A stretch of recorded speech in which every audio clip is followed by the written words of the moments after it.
Hey, yo, what's going on, guys? Welcome to the stream. How is everybody doing today, man? We all good? Guys, you made it. The end of the week is upon us. Hopefully, everybody had a good week. It's good to see you. We're back at it. We are back at it. Guys, quick little plug. FYI, I did upload a video today. If you want to check it out, very much appreciated. Let me know what you think. If you were in the stream the other day, you know what it consists of. But if you haven't, check it out. Part 1 to kind of what we're doing now. We're going to have a little skin review again. Because I did have a blast. It was a lot of fun doing it. I really did enjoy it. And then we're going to get into the game. We are going to play some of the game today, guys. That's the plan anyway. Welcome. Let me know if you can hear me all good, guys. I very much appreciate you letting me know. Because I've been having some mic issues. I'm having to fiddle with my audio. So is everything coming through okay? Are we all good, are we? Are we good? But welcome to the stream. How's it going? Zane, Jamie, hello. MG Jerry, how's it going? What's going on in the game helpers? How's it going? Bot account, welcome to the stream. Leo, how's it going? How we doing, guys? How we doing? Good to see ya. You guys ready for the weekend? I'm telling you, I am ready for the weekend. I feel like trash today, guys. I feel like trash. I don't know, man. Woke up feeling like crap. Didn't do my gym session this morning because I felt absolutely terrible. And I was like, you know what? I'm going to come back early today. Got back for like, I want to say about 20 past 8.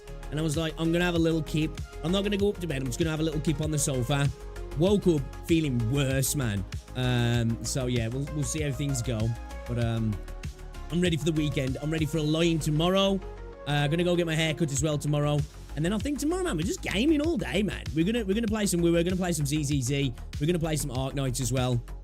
I'm on the grind, trying to catch up on Zenly Sound Zero. I've been having a blast with ZZZ recently, actually. I need to get on with the new waves, though. I haven't played it for a few days. But how we doing? This will be fun and long enough, right? The other day, we got through, like, the top row. And we didn't even finish the top row on the skins, so we've got a long way to go. What's going on, Sandra? Welcome to the stream. Straight to the drip rights without yapping. Impossible level, right? Impossible. We we can't do it. We can't do it. There was a couple of videos I did want to have a look at, though. I think I did add a couple to my watch later. I think. Give me a second here. Let me just double check. I did throw them in. Well, how's it going, guys? Did you have a good day yesterday? Did you guys have a good day? What's going on, Malfasu? Welcome to the stream. Still got like 30 minutes on the new vid. Guess we'll continue it after stream. I appreciate you watching it, MG. I appreciate you watching Absolute Boss. Watching it all the way through as well. Let's go. What's going on, Ringo? Welcome. Yeah, I actually really had a lot of fun going through the skins, if I'm honest. There was a video here that I wanted to look at. I don't know if should we watch it though? I don't know if you guys would be interested in this one. We'll just pause the music a second. It's from a creator. I don't think I've ever saw the content, actually, from Tobaruo, I believe. And it's the death knell of gacha games, Arknights Endfield. So I'm kind of curious. And on the thumbnail, he's got Endfield, wasted potential. I don't know if that's aimed at Endfield, or he's talking about Enfield's like the next step, and that's going to be the death knell of gacha games, or is Enfield going to ruin things? I don't know. It's kind of got me curious. I'm interested. Toba, my goat. Okay, madness, what's going on? TMF, welcome to the stream. I am very good. Hi, Toe, welcome. I'm feeling a bit like ass today, but I'm actually really good. Can't really complain. Yeah, woke up feeling a bit rotten today. I don't know why. I think I've just got sounds clickbaity, like the best content, right? I gotta click it. Just watch that video. That video really need a lot of attention from more CCs. Shall we watch it then? What's going on, Ryan? Shall we watch this one then, chat? And then we'll get into the what's it then? Into these skins. Because I'm curious now. Chat. I'm interested. There's something about it. Should we have a look at it? All right, let me switch over scenes a second here. I don't think I've got OBS up so you guys can see it. No, I haven't. Oh, I've still got a... Hold up. Let me move my camera. Because we're all in this... We'll put it back over there in a bit. We're in this weird spot, though. I don't like it when we're doing other stuff down there. We'll put it back in a bit, though. Okay. All right. Guess we can do that while waiting for folks. Yeah. Chew. I wouldn't be surprised if it starts to get a little bit quieter as well now. We have been having some insane streams. And shout out to everybody who has been coming through, man. It is very much appreciated. But yeah, let's check it out then. Let's check it out. That's a good idea, actually. We'll get into that, and then we can get into the skin review, right? The skin review. I think we were pretty fair last time, chat. I think we were pretty fair, if I'm honest. I really do. I disagree with many of his points in the video. Okay, all right, that's got me even more interested now. I'm curious. All right, then. Let's get rid of this. Let me just pause it a second.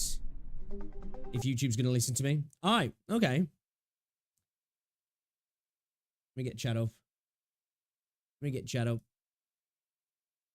All right, do you know what I want to do, actually? Let me do something here. I want to, which one is it I want? Is it browser? I think it's a browser capture I think I want here. Where is it? I think. Add existing, restream chat. There we go. Let's put you guys over here. Yeah? Make you a little bit smaller. Actually, should we put you above me or below me? I'll put you down here, actually. Put you down here. Now we'll put you over here. Actually, I've changed my mind. I'm going to put you over here. I'm going to make you smaller as well. I'm going to make you smaller, chat. I'll put you over there. All right, cool. All right, let's do this then. Switching scenes in less than 10 minutes into the stream. Who are you? Yeah, I need to have my 2 set. Actually, I'm probably going to set up like 3 scenes now, actually, if I'm honest, for this sort of stuff. We're going to get into it. All right, how are we doing anyway, though, guys? Ready to go, yeah? Ready to go. I'm ready. I'm a little bit discombobulated today. You can probably tell. Like I says, I'm still not feeling A1. Hopefully, as the stream goes on, we can shake it off, yeah? We can dust the cobwebs off and start to feel a little bit better. Anyway, all right. This one came up on my feed. Chat's made me more interested now in the comments. From Tobaruo, I believe. This is the death knell of Gacha games, Arknights, Endfield. And the thumbnails got me. I'm like, I don't know if this is a positive or a negative towards Endfield as Gacha as a whole. I'm kind of curious. It's got a decent amount of likes, so points must be valid. Let's see what this video's all about then, shall we, guys? Because I'm very much intrigued now. If you haven't already, guys, go check out the content creator. We're going to give it a preemptive like. And if it's a good video, we'll subscribe at the end. All right, let's get into it.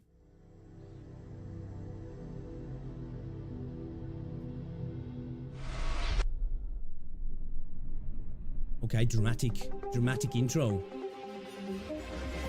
Much can be said with certainty about Arknights Endfield after its beta test. It's got huge potential, it's going to be very popular, and this... See, I hope it's going to be very popular. I do hope it's going to be very popular. You can never say for fact, can you? I do think the base building is going to filter a lot of people. I do. And I think there's always going to be... I definitely think there's going to be the Wuthering Waves part of the space that's going to come over and be like, oh, the combat sucks. I know it's going to happen. But I'm confident. I'm quietly confident this game's going to be... like, it's going to do well because it deserves it at least anyway, in my opinion. This NPC is really sorry. Really sorry. Yo, what's up, Danny? Really sorry. Having played the full duration of the beta, I can confidently say that Arknights Endfield has the potential to define a whole new generation of gacha games. Big statement. I somewhat agree. I do believe it has the potential to push the genre forward. I think Wuthering Waves has to a degree, but I think it could have gone a step further. Wuthering Waves could have. I still think a lot of gacha games are too attached to the Hoyo factor of doing things, that way of doing things. So hopefully we continue to see these iterations. But I agree. I think this is, you know, I think this is right. It's a big statement, though. It's a big statement. That is not an exaggeration. But I really must emphasize the word potential. Okay. Because right now, I am increasingly worried that potential may never end up being realized. Okay, that very same interesting. potential could also turn the game into the biggest disappointment I've ever experienced in all my years of playing games. Okay, all right. This dude must be incredibly hyped for the game then, or he's just gassing it up to be something that it's not. We do have to remember this sometimes as gamers. We can do this a lot, can't we? We can turn a game into something that it was never supposed to be in our headcanon, and we're always going to be disappointed. But that's there's a lot of big statements here. A lot of big statements. Firstly, though, I really need to This get is the such a glazing cool out of my scene. system, so let's just get that out of the way, shall we? There is so much that I fucking love about Enfield. Literally, Agree. from the moment you open the game, it hits you with the... Arknights. God, it's so good. Harking back to its roots, announcing itself to the world before greeting you with peak music just for the login screen. True. Man, this takes me back to the start of the playtest, man. I had such a good time. Such a good time with this playtest chat.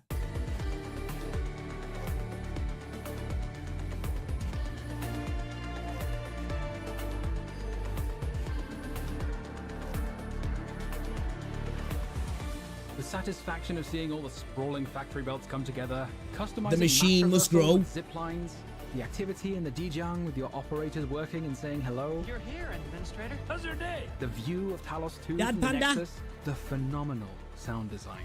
Yeah. The sound design is great in the game. But after now experiencing what Arknights has had to offer on the music side of things, it's not surprising that the game absolutely killed it on the sound design. Karmic justice. Nobody's getting. The eerie environment and music of Valley 4. The environmental design as well is gorgeous in the game. Like, I'll probably spend a lot of time glazing in this video chat. The gorgeous environment and music of Jinlong. Yeah. Absolutely stunning. Is it the... I've heard some people say by far it's the best looking gacha game. Is it? Like, Wuthering Waves is a very pretty game. It's like, for me, they are the two best looking games, right? There's sometimes, though, I catch myself in Wuthering Waves and I'm like, damn, especially on the high-end PC, I'm like, that looks really freaking good. There was a lot of that in Endfield as well. I don't know, I'm kind of torn. I think sometimes Endfield looks better, then other times Wuthering Waves looks better. I don't know. And the headhunting. Oh my good lord, the headhunting. The music on the banner screen gets you all excited as if you're preparing for a rocket launch. You click the button, you hear those distant scintillations, and then... This is getting me pumped for the game, you know, chat. This is getting me pumped for the game. Not that I need it, because I was already pumped anyway. The best summoning experience in any gacha game I've ever played.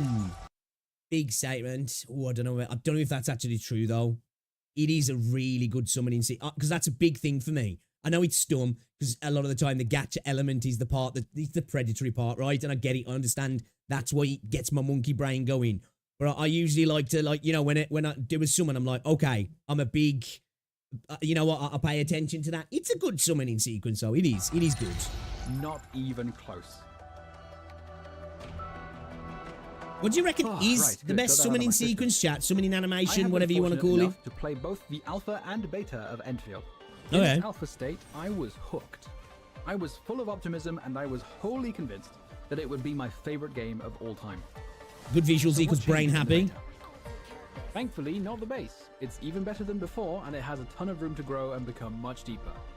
It Of is, course, even yeah. though the base has a very obvious target audience, with the nature of it being a gacha game, there will inevitably be those who are simply addicted to account progression as gameplay, and will play games they would otherwise have zero interest in, just Need to to add see that addiction. gacha animations like Woo For those players, Yeah, I rather wouldn't than go miss. simplify the gameplay, which would only annoy its fans and still wouldn't be good enough for the gacha addicts, they instead created these wacky inflatable tube guys, which you then have to murder in cold blood. These guys are so random. I love them. Which unlocks a bunch of tutorials for it. They are quite possibly the most needlessly hand-holding tutorials I've ever had Yeah, to do, yeah, but I yeah. don't mind their existence The game does go heavy into these, to be at fair. all if it means they can keep cooking and make it deeper, more complex, and even more fun and satisfying in the future. And for those who are hoping for just another account progression dopamine machine, who lament the mere thought of meaningfully engaging with the base at all, fear not, there is actually an easy solution. Don't play it. I do think, though, the base system is going to filter a lot of people. I think you want complexity and nuance, but I think there has to be an attempt to, like, bring in the other kind of gamer as well. Personally, I think if you want to get that maximum, you know, reach, but it doesn't need to be compromised. You know, I don't want that to happen too much. I don't want them to reel back just to, like, try and appeal to most people and end up appealing to nobody. You know, the balance has got to be right. The balance has got to be right. Unfortunately, The though, more in you spite know. of everything I've mentioned so far, Oh, man, Enfield has Yvonne. made what I Chen. feel are very significant mistakes. Pretty much all of them are Hey, fixable. Shy. These are far from permanent. But in general, beta tests tend to look pretty similar to their full release versions. This is true. This is So true. let's dive in. The main story is, to put it bluntly, bad. There's no nuance at all. Landbreakers are completely one-dimensional and uninteresting, just generic bad guys who want you dead. Compare them to Reunion from the Arknights main story. They're introduced to us as fighting for the same goal as Rhodes Island, that being to liberate the infected, but with very different methods. There is a clear conflict. I understand the motivations of the antagonists and how they ended up where they are. It's a fair point. Landbreakers have none. The thing is, I don't want to criticize too much on the story. One, I kind of ignored it a little bit. I want to appreciate it when the game comes out. And two, it depends on how quick things take to boil within the story. Certain things that we see as like kind of having no nuance now could open up later on with revelations and such. So I'm not going to be too harsh on those sort of things. None of this. We also know almost But nothing about I've the heard a lot of aims or people having problems motivations with of it. the main villain Neferith, who might just be one of the most toothless villains I have ever seen. With the sole exception of one line when you first meet her, she shows up from time to time, says some vague bullshit, and fucks off again. How on earth True. can this be written by Hypergryph, the same people who gave us Patriot and Tallulah? They can very reasonably fix all of these issues before the game's release, but the alpha story wasn't good either, so I'm not convinced they will. I have no issue with the notion of a simple story well told, but that does not describe Enfield's story at all. And it's not just the writers who are at fault. At one point, Chen refers to Neferith as Nephi, which I found extremely weird. Why is she giving the main villain a friendly nickname? Turns out this is because in every single language except English, Chen says essentially the equivalent of Nefer something or Nefer whatever, because the name went over her head. It's a subtle way of adding to her characterization. Instead, the English translators collectively hotboxed their entire office and decided Chen is actually giving her the kind of cute nickname you'd normally. Okay, that's fair. That's something that definitely could be changed, though. You know, there is always localization issues in gacha games, you know. But I think that's fair. It definitely does lose a little something, doesn't it? That really. Give to close friends. I am astounded at how incompetent this is, but then again, these are the same translators who translated cold to cryo, for no reason in particular, I'm sure. Most of the dialogue is also exasperating. Sounds cool. You should feel lucky, because I am the only one who can take care of technical problems like this. Say no more. Stop moving already, and do something about that ether side rupture before it gets any worse. Guys, writers, please! Is it too much to ask not to be treated like an idiot? Who could your target audience possibly be for this dialogue such that you feel the need to explicitly state the obvious multiple times and make sure everything... Bro! Paimon just phased it in the background there. Yeah, that is my worry sometimes. I feel like that's what Wuthering Waves did a little bit, you know? Although the community of Wuthering Waves desperately tries to say that it's not trying to relate to the Genshin community, the game does a lot in an attempt to relate to the Genshin community, doesn't it? In the way it does certain things, which I understand. I get it from a developer standpoint. They're making a product. You've got a product over here that's incredibly successful.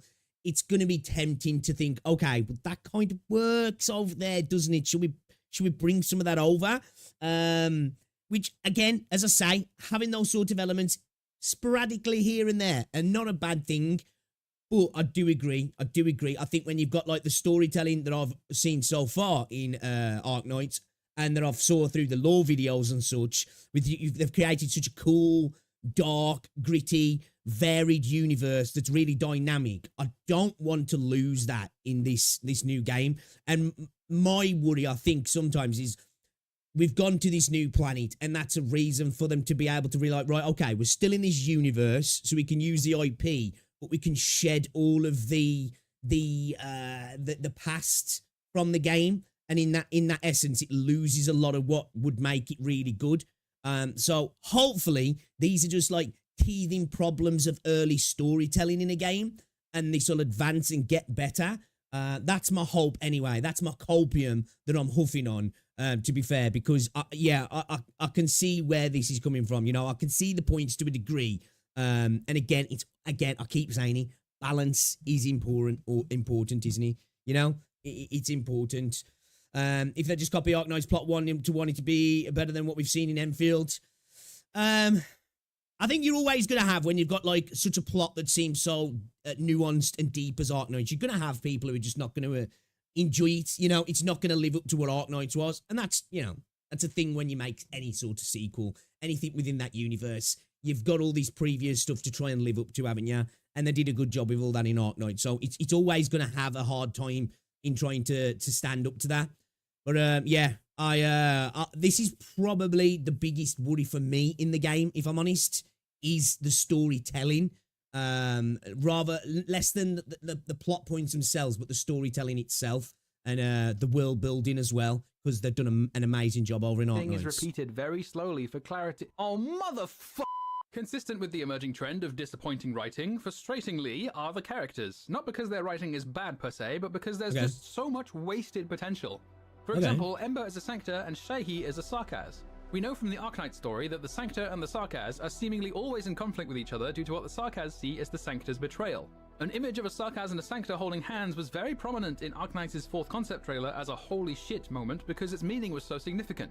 Meanwhile, the only mention of something even slightly resembling a connection to this lore is one line in Ember's file saying, "The children born and raised in Talos 2 would never learn that angels and sanctum used to carry beautiful meanings in times past." If I'm interpreting this correctly, this is the writer's way of saying that the entire history of Terra, all the extraordinary, catastrophic, mountain-moving events that directly led to Terran races ending up on Talos 2, not important. None of it matters anymore. Yeah, see, I can see that worry there. Again, this is what I said about this idea of them setting it on this new planet and it allows them to shed all of this weight of the history. I hope they don't do that. I hope they don't do that. And again, I'm going to give them credit and leeway. This stuff might change, you know? That's my copium. I'm huffing, chat. In the writers. What a monumental waste of such an incredible wealth of lore at your disposal. What's going on, Krishna? All that being said, though, I must admit, I do love the fact the resident Australian, Aviwena, says verbatim, "Bird and beast piss?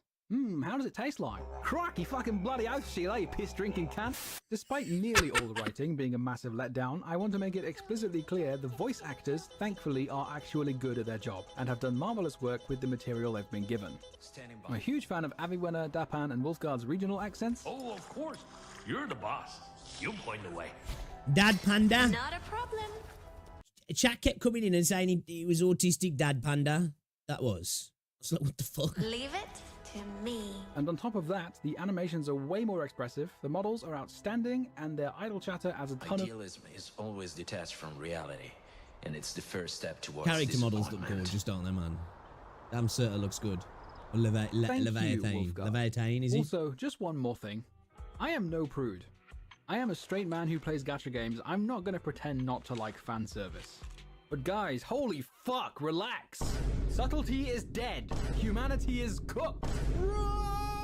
Have mercy on my soul. Guide me from the wayward woman, Lord Jesus. Now, as I said before, everything I have mentioned. Yeah, I agree with that to a point, Leo, as well. Yeah, I think it's a little bit unfair to and what is at the end of the day a beta. It's a vertical slice of gameplay, really less to show off the story and the universe, and it's more to show off where the game's at, isn't it? As really, I know betas are typically a little bit closer to the launch, but typically, well, they used to. If it's Call of Duty, it's just for pre-orders, but usually they're used as a way. Okay, we're in a much more advanced build here. How's it running? How's it play? What are the bugs? How's the combat? How's everything interacting with everything? You know, all these little the components are all brought together. How does it all mingle together and work together? So yeah, I feel like it's a little bit unfair to be like, wow, look at this universe that's been being built for like 5 years to this game that's not even out. It's like, I get what he's saying, I do, and like, as I say, it's a worry of myself. But I think we've got to give him a little bit of time to cook, right? You know, a little bit of time, definitely. Mentioned so far is fixable. Bad writers can be replaced, and characters can be given good writing later on, which is why all of this is negligible. Wuthering Waves is a great example. One issue I have with Arknights Endfield in its beta state, because it is not fixable once it is released. In order to get there, we first need to talk about combat. All right, okay, interesting. Combat in Endfield I'm a big fan of it. Revolves around skills and skill points. Use a shared SP bar to trigger a battle skill, which in theory triggers a combo skill, which triggers even more of them, and so on. Yep. Combo skills are essentially just... You can have some real good variety. Damage. You press E when the prompt shows up, and it gets the neurons going. Basic attack strings essentially serve as the cost of getting a final strike, which is the last hit in the sequence. Final strikes restore SP, so for the most part you really want to be getting the full sequence of basic attacks to that end. That logic generally applies to the combat as a whole, given the— Are we going to be talking about the dodge situation? I think that's what we're going to be talking about, yeah. It seems to be the main point of contention for a lot of people. One, it being incredibly tight, and two, it resetting the final strike as well. The importance of skills, you want to be maximizing SP restoration, hence the prevalence of Arknight in nearly every team composition. Her individual damage may not be anything noteworthy, but her ability to generate SP is excellent, and more SP means more damage. I'm honestly kind of surprised she isn't a 6-star. Now, the beta also adds the ability to dodge. Due to the nature of final strikes being your primary way of restoring SP, you need to commit to the full sequence of basic attacks to get it, which means currently there is still very much a choice every time an enemy attacks you of either dodging or taking the hit, and the dodge is often not the best move. Yep. But it still gives me cause for concern. Future 6-stars are inevitably going to be designed to take advantage of more and more gameplay mechanics. Right now, the dodge only exists as a means of survival rather than facilitating damage. But if a dodge exists in any capacity, there is a very real danger of them leaning much further into it by, say, having a 6-star with a combo skill triggered. Okay, alright. Okay, I see where he's coming from there. Triggering off dodges, SP regeneration, all that sort of stuff. Not interrupting, not resetting the final strike and stuff. By a dodge, and then more units with kits centered around dodging who synergize with that 6-star, and a new 6-star whose basic attacks don't get interrupted by the dodge, and before long you'll end up with a player base wanting more and more action, understandably seeking to flex their ADHD action gamer reflexes as their expression of skill. But with Enfield's base building being the way it is, and with the fact that they didn't dumb down the actual substance of the base building at all since the alpha, the vision the Endfield team had was clearly aimed at the kind of player who likes to obsess over details, who may not necessarily want some. Part of me thinks that maybe it won't necessarily have to lean into that dodge stuff, and it's more around building the actual synergy with your team, so you can tank hits, and that just not been necessarily some. But then again, though, with certain combat, you're not going to be able to do that on the more difficult end. So I can see the worry, but I think maybe potentially it just not resetting your final strike, or at least a perfect dodge doesn't. So you know, just spamming dodge is not a good thing to do. You're punished for it, because I think you should be. But at the same time, maybe perfect dodges that allows you to continue combinations and get your final strikes and stuff like that. I think that will be a good middle ground for me, because I kind of like how punishing the dodges, and you have to make these decisions, and it makes you, it's less reactive combat. And I said this before, it's more proactive. You have to think about things a little bit rather than just being like something like Wuthering Waves, where it's like, right, you know, it's all about your reaction time and being reactive in the combat. Something based on reflexes, but instead something more strategic, controlled and precise. The base obviously appeals to this kind of player, while the combat has ended up with a sort of identity crisis. Unsure of what it really wants to look like, trying to be a bit at everything while never actually excelling at any of them. I don't think I agree with that necessarily. I don't know if it's got an identity crisis. I definitely don't think it's trying to do everything and excelling at nothing personally. I think the combinations and the skill triggers and all that sort of stuff have done it incredibly well personally. And the combat feels like really satisfying when you start to chain things together, especially when you start experimenting. I think that's going to be a key factor in this game, is experimentation is going to be big. I feel like guide channels are probably going to have a field day with this game when it comes out in planning things and trying things out and stuff like that. Again, the only thing for me personally where I can see like, okay, it's a little bit of a, I'm like, I don't know where to land on it, is the dodge situation. I feel like that could be tweaked. Everything else, though, I feel like it's kind of fine, man. The combat's kind of a massive W. I really like the combat, actually. Most of the strategy comes from the team comps rather than the execution. The actual process of triggering combos and doing damage and so on, while satisfying for a while, is very easy. Use a battle skill or two, do your basic attack string, face tank smaller hits, use combo skills on cooldown, and repeat. I quickly exhausted every single possibility for improvement, and even self-limiting clears like duos and solos are not at all challenging. I died more often to platforming than to enemies. This is mostly due to the current cast of enemies lacking any real variety or complexity. Sure, it will. This is something that I don't necessarily worry about. I feel like after launch, well, I hope there will be plenty of more difficult content.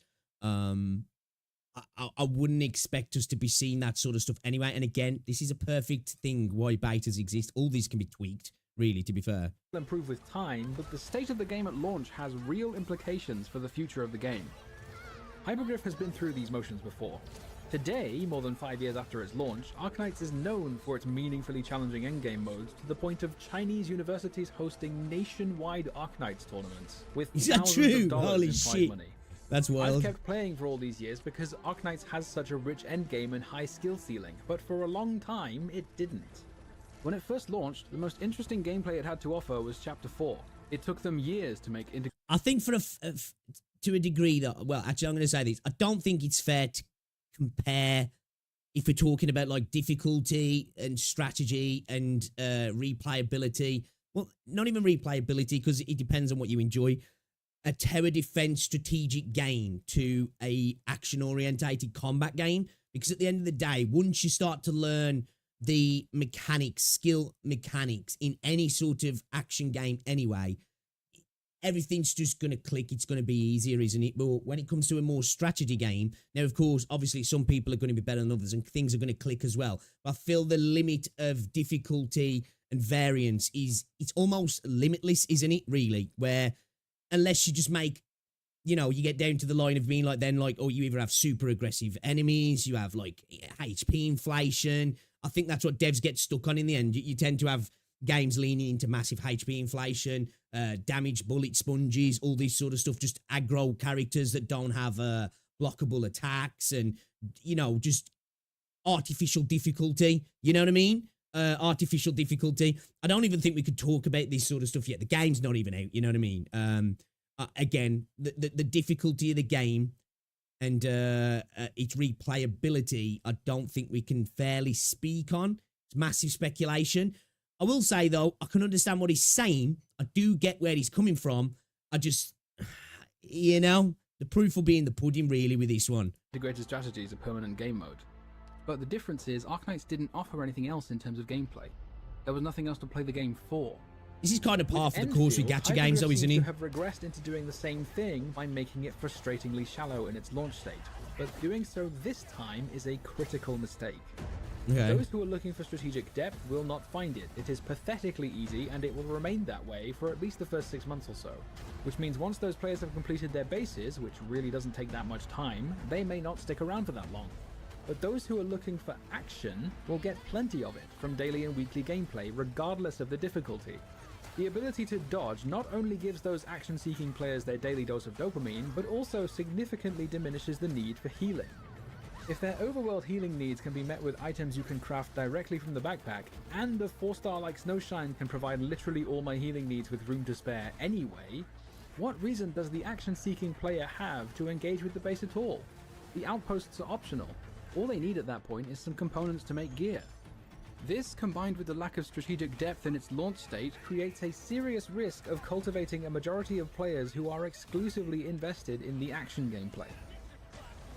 Now, this will be a controversial take, but I would not be making this video were I not willing to defend it. Okay. I think the best decision Endfield could possibly make after the beta is to remove the dodge entirely. Okay. He wasn't lying when he said controversial. I'm curious to see how he backs this up. Hypergryph's development decisions will be driven by what players want, and if the vast majority of players aren't engaging with the base, the game's evolution will reflect that. This is my #1 issue with the game. They are creating a precarious combination of action gameplay in the combat alongside the slower gameplay of the base. We already have an example of such a precarious combination in a gacha game failing to hold in Zenless Zone Zero's TV mode. It is an action game, it was advertised as an action game. Lo and behold, the action gamers didn't like the TV mode, and Hoyoverse decided to all but kill the TV mode entirely. The TV mode, for me, it was just implemented badly. I think the TV mode actually has applications that could be really fun in terms of like mini games, all that sort of stuff, and there's some cool little mechanics in the TV mode. They just use it as a vehicle for telling the story and advancing you from area to area. It was just implemented in the worst possible way, and it made everybody hate it. I feel like if it had just been this little side thing that was to do little fun mini games, I think people might have enjoyed it a little bit more. It was just terribly implemented and used in the worst possible way, and was just so frustrating and meandering to do in between the segments of like fun action combat. It was like such a you know, juxtaposition of like this super fast fluid gameplay and then into this like, what are we doing here kind of thing, like, you know. So for me, like, again, I don't mind doing little TV elements in ZZZ if it's totally off to the side and it's more done in a mini game format, personally. Difference, though, is that Zenless Zone Zero was built from the ground up around its dodge and parry mechanics. It is fundamentally an action game. That is where its strengths lie, and that decision was an act of leaning further into those strengths. Endfield, on the other hand, has been built from the ground up around the base, yet it is taking clear steps towards action gameplay. Obviously, they aren't going to kill off the base entirely, you might as well announce end of service at that point, but I am convinced Endfield is sleepwalking into doing something not all that far removed. Okay. If the game cultivates a player base who are seeking action, then as more and more regions are introduced, each one asking the player to build a new base from scratch, those action-seeking players will complain, and being the majority of the player base, there is a serious danger of Hypergryph pivoting to action. Okay, so I can see what he's talking about here when he's talking about the actual player. There will be that player that's like, I'm here for the action, not here for the base. And you'll have that sort of player that's like, I really enjoy the base system. I'm not really here for the action. I think we're selling players short a little bit, though. There's a lot of players who play games for a variation of reasons. And sometimes it's nice to have a little bit of both in a game. I can see what he's saying, though. You know, when you're trying to, you know, play to all audiences, again, you're trying to please everyone, you end up pleasing nobody. But, for me, personally, what I saw, I feel like the balance was mostly good. There were times when it did feel like it slowed down a little bit. So I feel like that needs to be tweaked. But I can see where he's coming from to a degree here, to be fair. It is a system where you've got two opposing styles of gameplay. You know what I mean? But let's get to what he's talking about, the dodge here. I'm curious where the dodge relates to this conversation. For that reason. And we have already seen that Hypergryph is perfectly willing to let you sidestep most of the strategy in their strategy game, so long as you pay up. But for the same reason Hoyoverse's attempts at strategy have been absolute dogshit, Hypergryph would not even hold a candle to developers with mature and polished action gameplay systems. Removing the dodge and doubling down on strategic gameplay solves this problem and gives them the space to build on Enfield's strengths and create something truly phenomenal. It is by far the best decision they can make for the longevity of the game. Instead, they are trying to steer it in two different directions simultaneously. Okay, alright. See, personally, I wouldn't want that. I wouldn't want that. But I think I can see where he's coming from, and I think for a lot of players, that actually might be a good thing, in that it is taking the combat, which is still action, but leaning a lot more into the strategy side of things. But again, it's this idea that I think there's plenty of gamers out there who like a bit of both, you know. They like a bit of the spiciness and the, you know, the mayo, you know what I mean? Yeah, it's a terrible analogy. Like a bit of mayo, like a bit of spice, you know what I mean? Sometimes I like both together. Sometimes I like just the one. I don't know. But yeah, I do think there will be a part. This is where I say I do think there might be potential parts of this player base that get filtered. You know, the people who are coming over from, say, let's say something like Wuthering Waves, I think they're going to come over, probably get filtered by the combat style anyway, and then definitely get filtered by the bases. And then there will be the people who are like, oh man, cool, you got this really cool base system that's going to get filtered by the combat. But then I think there's going to be a lot of people who enjoy both. You know what I mean? I think there'll be a genuine audience for this game that enjoys both. But I do understand where he's coming from. I don't necessarily agree with it personally, but I can see that many other players might see the benefit in what he's saying, you know? One towards that vision they so clearly had a year ago, and one towards appealing to a wider, more general audience. If we're being honest with ourselves though, we all know what general audience really means. Let's not pretend otherwise. It means the Hoyoverse audience. Obviously, there's nothing wrong with playing Hoyoverse games. Bro, the music kicking when he says the Hoyoverse audience. Does not mean every single Hoyoverse fan ever. The problem is with those who do not see each game as having a unique identity appealing to different kinds of players, but rather they see 3D anime RPG gacha game as a genre in itself. And yes, that does include you, Wuthering Waves fans. Hoyoverse and Kuro games both have their roots in action gameplay, while Hypergryph's roots are in strategy.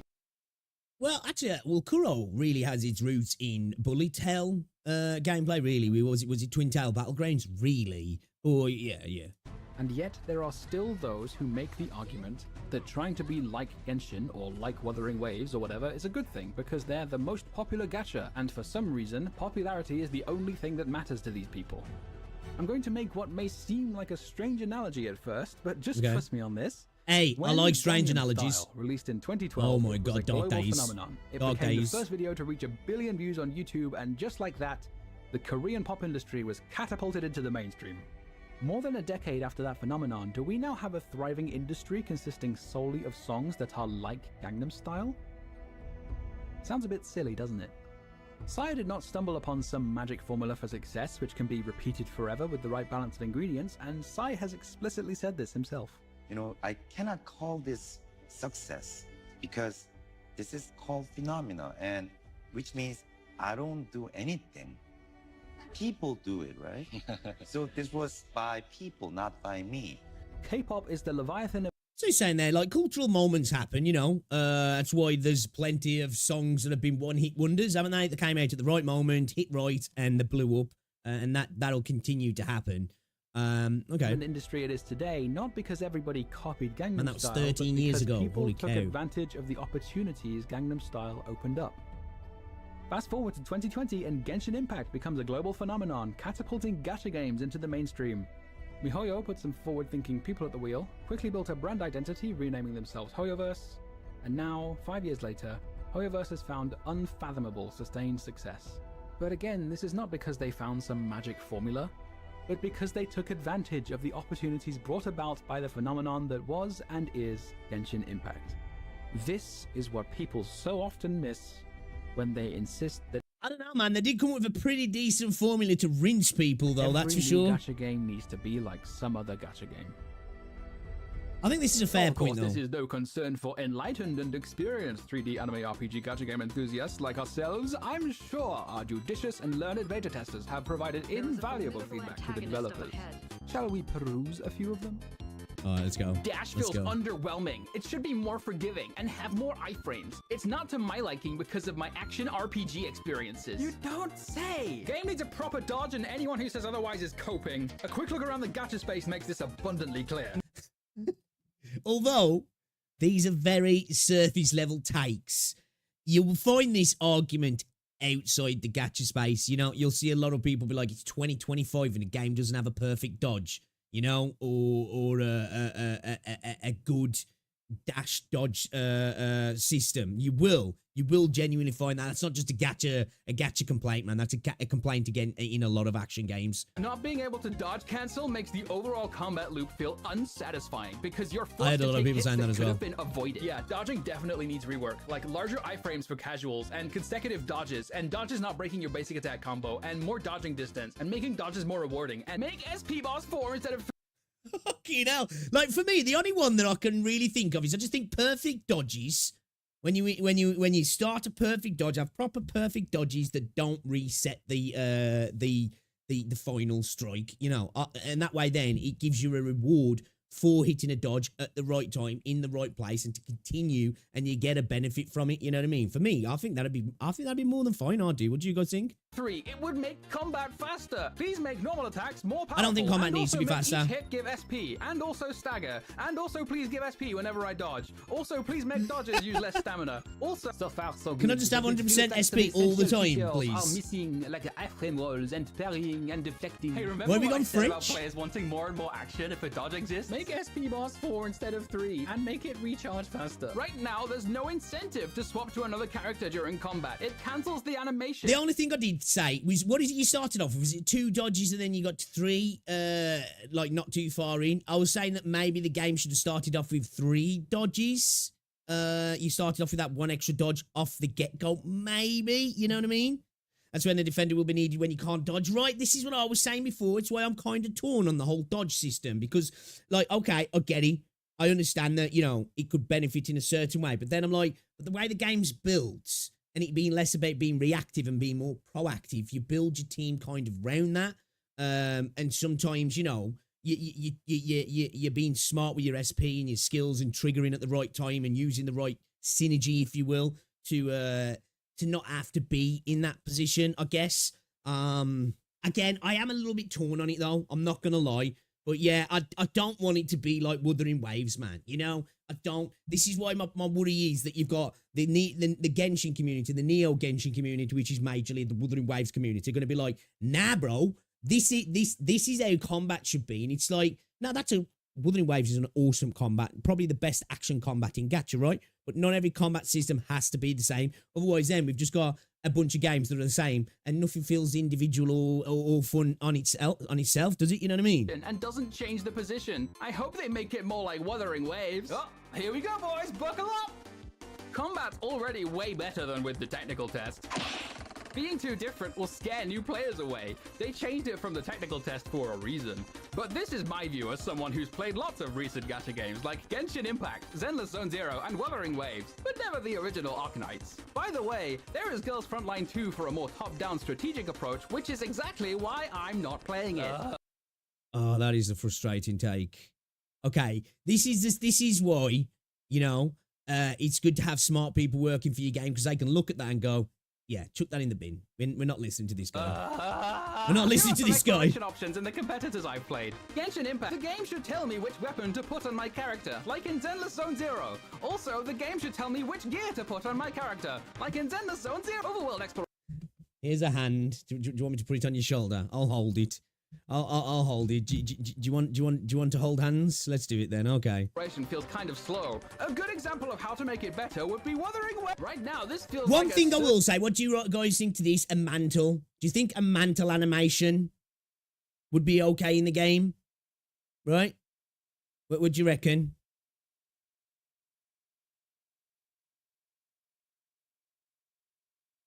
You know, because there's a few times when you're trying to get up certain places, and you can get up, but just sometimes you don't necessarily get it right, and you're kind of hitting your shins and you fall back down, and then you manage to get it.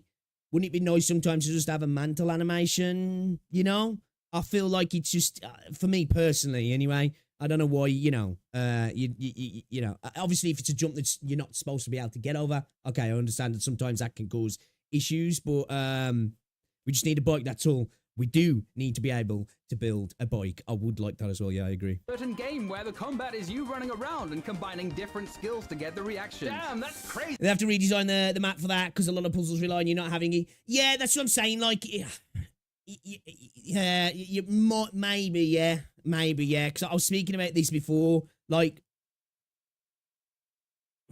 possibly, maybe, I don't know, maybe. Easy, I wonder why. Jump feels too short and floaty. It would be great to increase the height or allow a double jump. They would have to redo all the geometry. What do you mean? This is especially important because of improvements to exploration the competition has been making. Oh, will you please fuck off? It would be great if they considered adding. I actually made a video about that, about the exploration, because Tecton had said it was shit, and I was just like, I disagree, and I made a video. And Tecton didn't like it, so I had to make another video replying to him because he commented on the video. And I think his view was, why don't you just make a video, your own video, instead of replying to somebody else's opinion? And I was like, that's kind of what you do a lot of the time, to be fair. But anyway, I disagreed with the exploration being shit personally, because I felt like it was in the context of the map and the world design and the way the game's built and what it's trying to be. I think it kind of worked. You know what I mean? Personally. And as I said before, the fact that you have to figure out how to get through different places by doing certain things, you know, using the environment to get up, you know, those little platforms you can hop around sometimes to get over an electric fence that's locked off.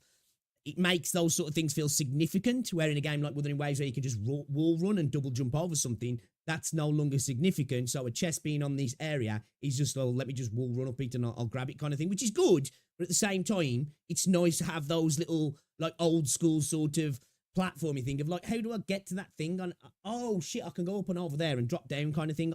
That makes it feel more significant to me, personally. Neo, what's going on, dude? Welcome to the stream. platforming abilities. The idea like of a double Enfield being jump more and methodical wall just sounds climbing right. and swimming Exactly, and grappling easy hook. breezy, It's one of agree. the fun aspects of open world games. It's not an open world game for crying out loud. All Thank the you. big open world gacha games let you carry over the pity. So this system will not bode well for most of the mainstream gacha community. Well, they can bloody well fuck off then. People need Yeah, bro, man. So people got so triggered about the banner system, and I feel like there was me and a few other content creators were actually a little bit sane about it. It was like, hold on, let's look at this first. This could actually, you know, be good if copies are inconsequential, if characters go into the spook pool, all this sort of stuff, and it seems like that's a case.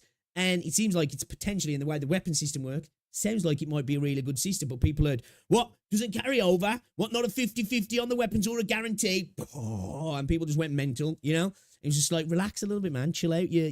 This actually might be a decent system for you, especially if you're free to play or a low spender. to learn how to skip banners. This is stupid advice. Just look at this example from You just wanted to be more like From Hoyoverse. Genshin? And they're the most popular gacha, period. Not Oh, carrying God. over the guarantee in a game competing with This is the dude who looks at the revenue charts and goes, well, obviously, Love and Deep Space is the best gacha, right? It's clearly, objectively has the best systems, the best gameplay, the best story, the best everything, because it's the top, bro. Come on. I only build up pity if there is a character I really want dupes for. The concept of dupes is already questionable. Looking at Genshin I know very few people that play Arknights, but dozens that play Hoyo and Kuro games. This is a lie. You know people who play one Kuro game. It is Wuthering Waves specifically. Don't fucking lie to me! It's about what your competition does in business. Oh my god, you people are insufferable. I keep pulling after I get the character to build pity, but that's now a mistake in this game. You have a gambling addiction! Building pity is not a thing! In my ideal gacha system, there is no It is right, though. We've been groomed to go for a quick, cheeky chip away. Let me chip away. Let me chip away. You know, at one pull here, 5 pulls there. Hey, I fell victim to it. I do it all the time. I call them broke boy pulls, you know? I call them broke boy pulls, where I'm like, oh, I've got 160 asteroids. Let's go. I might get lucky. You know, this game is just creating a system that's like, that's not smart to do that. Hey, if you want to think the game's calling you stupid for doing it like that, then get offended. But if you're a little bit more patient with your pools, you're going to have a good time here and do things a lot cheaper as well. No, what? Were you saying the consumer's stupid and greedy? 50-50 system at all. Just a banner with X pulls to get it guaranteed, and a higher chance to get it at X pulls. This is literally the Endfield system, you idiot! Mark my words, if this system goes live with no changes, the player base from competitors of this game will absolutely not play long term. Bear in mind, by the way, this is just from the Discord server. There will be far more of this in the private feedback surveys. Oh, yeah. I want to highlight one more post. Wait till you've dived into Reddit a little bit as well, and comment sections on your favorite content creators' YouTube channels. However, in which 2 testers state similar concerns to mine and are met with a rather depressing response. Okay. The first tester says, currently there are a lot of action elements, but the battles don't feel exciting. I think the battle system in the technical test might be more enjoyable. Interesting. I didn't play it, so I can't say. These games are more refined, and the current system just feels like an inferior version of them, which is just annoying. The second Okay, hold on a agrees. second. Hold up. I need to... What was that second statement? When it comes to action, other companies' games are more refined, and the current system just feels like an inferior version of them, which is just annoying. I'd like to know what other games this person speaking about. Not saying the wrong, but I'm curious to what they're talking about there. I would have liked some examples to really kind of maybe formulate an opinion on that. Can't really say. It's kind of it's a very generalized statement, that is. You know, it's kind of vague. More refined, and the current system just feels like an inferior version of them, which is just annoying. The second agrees. There are some opinions that it's plain compared to other games, but Enfield is differentiated from others and is interesting in its own way. Yep. So I don't want it to be swayed by those opinions and make it Agree. feel too action-oriented. Agree. If the dodge Agree. window is This happened to Wuthering Waves, you know. China was like, nah, man, we want the power of friendship, so they gutted the story. And I think Wuthering Waves was worse off for it. too lenient, it'll just become a dodging action game. Agree with this. Yeah, I agree with this. While the third tester, eloquently summing up the vast majority of the feedback, says, Do you know what? This is a little bit, I guess it's kind of a reflection of the gacha space. I'm assuming this is Chinese, right? Or is it Japanese? It looks like it's Japanese to me. I can't tell. These look like Japanese. Here, this does, right? Am I tripping? Whatever, anyway. It's Japanese, yeah. These are Japanese symbols, right? These are definitely Japanese. Yeah, okay, yeah. I thought so. I thought this was Japanese.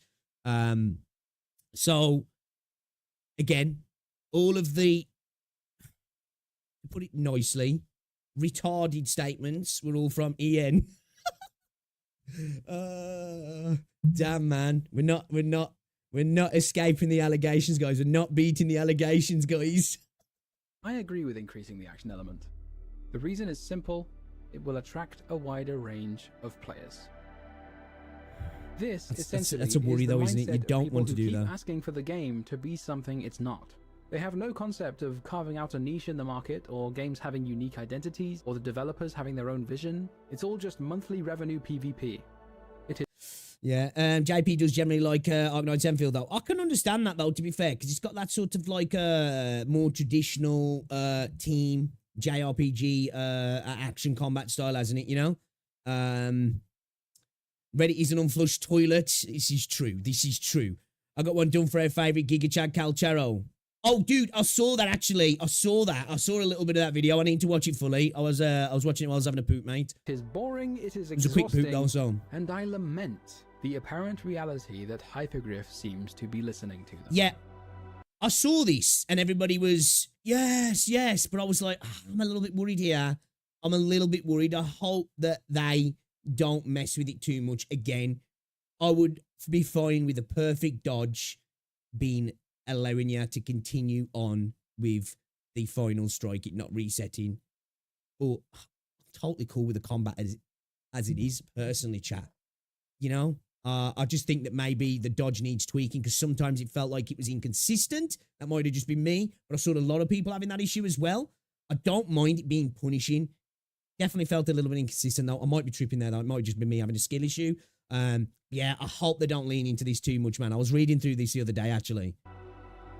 As it stands, the base is the one and Perfect only dodge shouldn't thing cancel your meaningfully combo, that's all. Yeah, that's what I differentiates think. from other Gacha Because games. then it not only it kind of fixes that element to a degree, but it rewards you for dodging correctly as well, doesn't it? It's a good way to reward you. Thankfully, the majority of people anticipating the game's release do seem to understand how important the base is for that reason.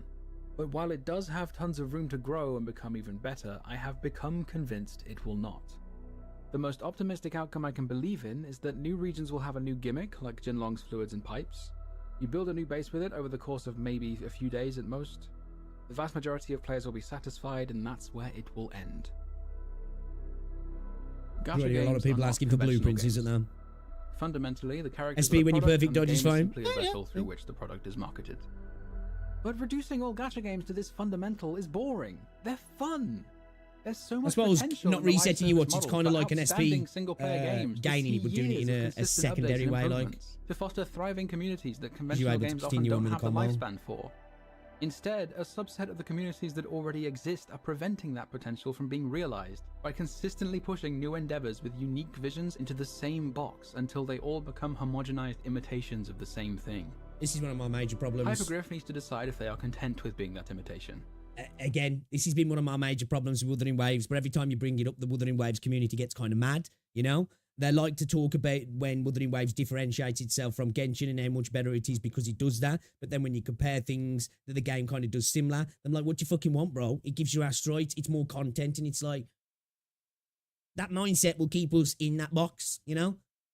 Because a game for everyone is a It's game, a game for no one. Yeah, exactly. I agree with that. Facts. Spitting. Dude spitting. There was a moment while playing through the main story which I think will stick with me for many years. I was thinking about some moments from the alpha, like Fial's desperate attempts to jump onto this ledge because I was standing on it and admiring certain details on the blighted gigaspawns. My boy was caked up. Holy cheeks! I happened to be in the Origin Lodespring region at the time, and I noticed why the music for this place in particular felt so eerie. Remember the menu theme I was glazing earlier?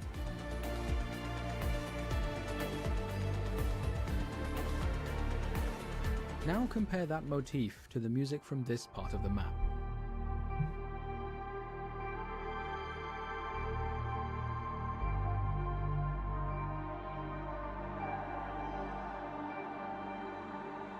It invokes a feeling of loss, a feeling of knowing something will never be the same again. And suddenly, I had to stop what I was doing because I was hit with an overwhelming feeling of nostalgia for the alpha. Are you To be fair, bro's feeling the same element that a lot of people felt with the Wuthering Waves tests, weren't they? Like, you know, it's just, it lost something. It lost something. fun tempo? It's really satisfying, actually. I'm a big fan of it. There's so much potential in what the combat can, in what this combat can be. I do believe. The overall storyline, okay. Can write an essay for this. I want the story to have a Is that an spine Originium slug? and let writers take risks. Agree? Yep. I'll be disappointed if it's dumbed down and basic. Yeah, I agree with that. Too many games don't take Wait, risks no. with the characters and the story. Angelina! Angie, that's not how you abuse gravity. Angie, no! I'm sorry. The death loop, bro. I really hope they commit to what they've got here. I think it's sick. Commit to the vision, commit to no dodge and shit. Obviously, like, it needs refining and stuff, but... You do understand not many people will agree with you. Yeah, I know. As long as they're actually playing the alpha and understand what the vision is and what it's asking of them, it's totally fine. See, If they like, disagree, like all this here, I think I can't necessarily disagree with him. Again, as I said, the combat feels great to me, but as somebody who has played it in its previous incarnation, I can't speak on that. I can't say, well, nah, it feels better now than it did. I didn't play it in that version, so, you know, again, I think he's made incredibly valid points in this video. Some I disagree with, but the ones I disagree with, I understand them. Do you know what I mean? I see where he's coming from, and I'm not even saying that, like, he's wrong. It's just from a personal perspective is where I'm saying things. I think on a lot of what he's saying in regards to the greater consumer base might well be true, actually. I can reasonably ask of someone is to think for themselves, right?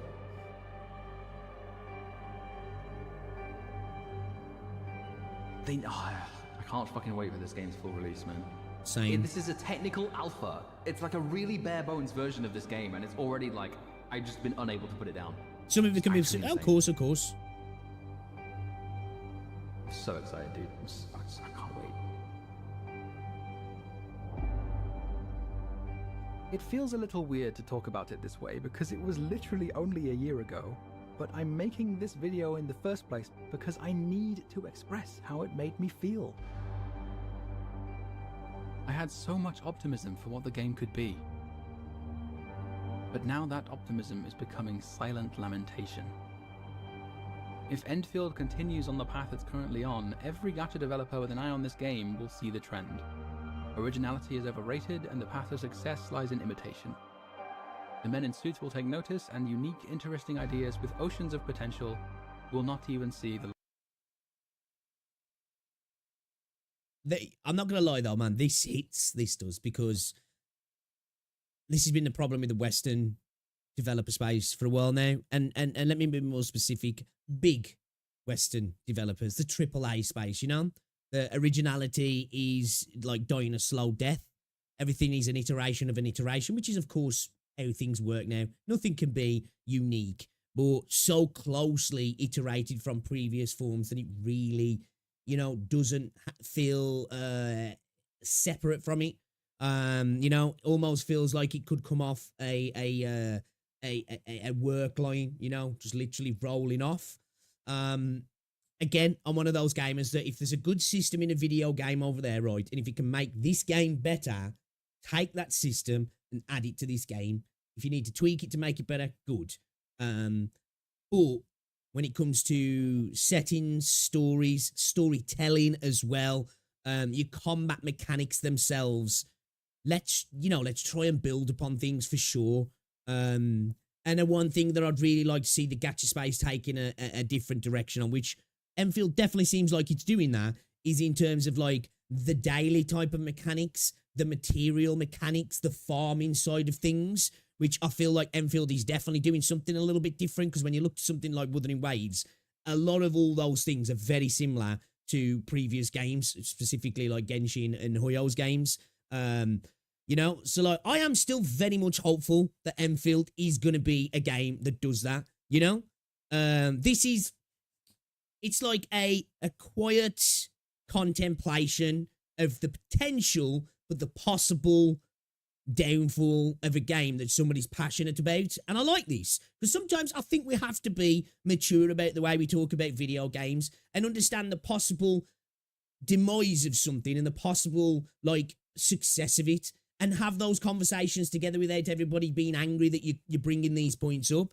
Again, there's points I disagree with in this video, but I also definitely understand where he's coming from. And I think more of these conversations are better for video games in general, rather than trying to look at like something like I say, like Wuthering Waves, and be like, well, I want the combat to be like that. Can we have that? Just play Wuthering Waves then. Why do you want every other game to be like the game you're already playing? Again, systems coming over are fine, but why do you want to replicate that game elsewhere? At the end of the day, you know, you're just gonna have the same game in a different freaking outfit. I don't want that. I want this game to have some individuality. So again, I definitely don't want them to tweak this dodge system too. That's a big factor for me. I don't want them to mess with that too much. I really don't. I want the combat to definitely lean into strategic action combat rather than reactive action combat, you know? Light of sunrise. Enfield is a And I don't dying want canary Chinese in the coal mine. developers to start doing what That Western canary may developers not are be dead doing. yet, but I am not at all convinced Hypergryph is interested in saving it. What Yeah, could that's have been the harbinger of a golden age That's a doomy could statement. instead doom itself to be the death knell of Gacha games.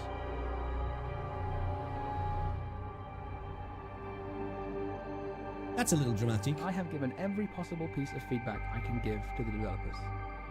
And so I have done all that I can to convince them to remain faithful to the vision they clearly had. For now, I can only hope the decisions which need to be made will be made by those who are just as enchanted with that vision as I am. And I won't be left wondering what could have been. And we started dramatic and we're ending dramatic. Right?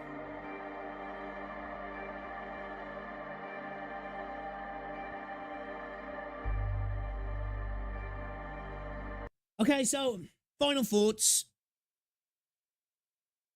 This was a more dramatic point, or presented in a more dramatic way, but I don't disagree about it, you know?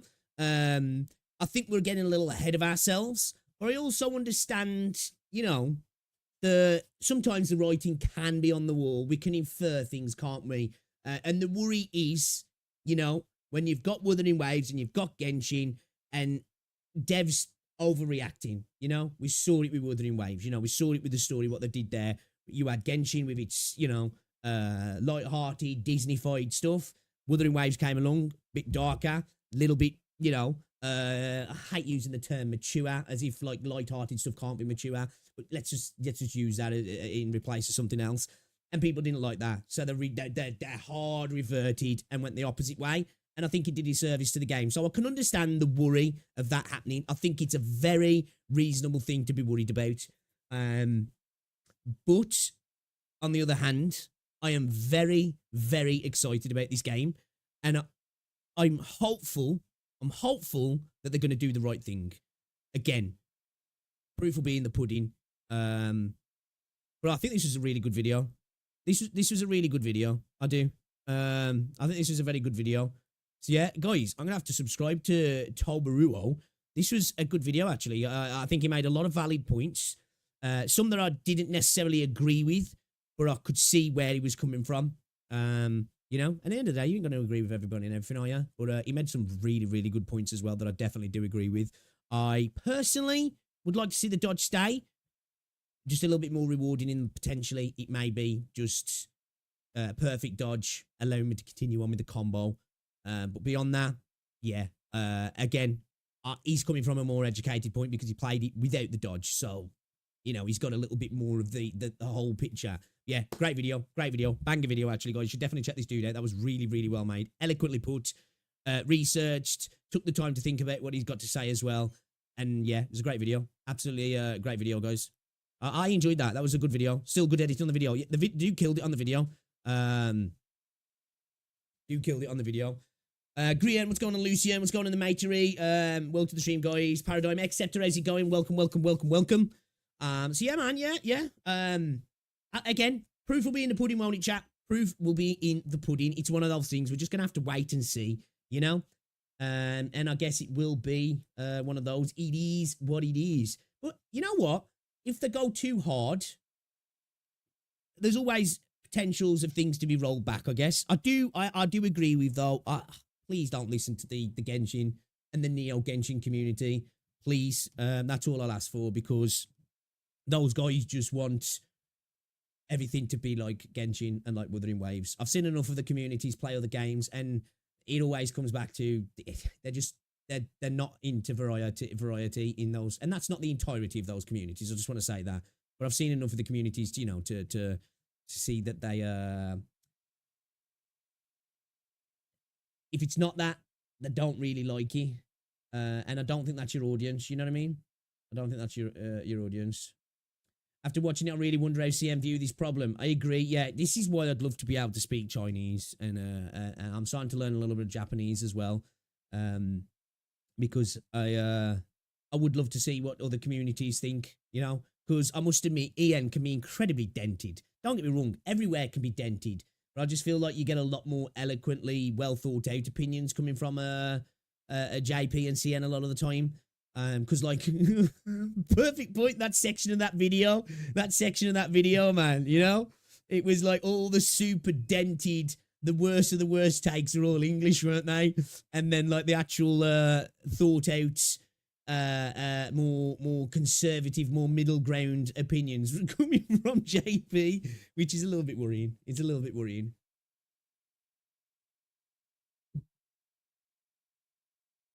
Most of you in share a brain cell. I'm not surprised. True, easy, true. What I've heard, Sienna's problems with his story pacing, but other than that, it's positive. Okay. Yeah. See, like for me, I'm in the same boat. Like, I can't comment too much on. All I can say is I forgot his name now. You know, when you get to the L dude, that did feel like it slowed down a little bit too much. It felt like we ground to a halt. But at the same time, I was openly trying to avoid the story because I want to enjoy it when it comes out. So I was, you know, I was purposely ignoring what was going on. But I felt that when that happened, I was like, man, oh god, feels like I'm in molasses now. I was sprinting along, and then boom, I was in the treacle kind of thing. CN's pretty much the only way things get changed. True, they're the biggest audience, aren't they? So they're going to be listened to the most as well. So I suppose we're lucky to a degree that they're a little bit less reactive.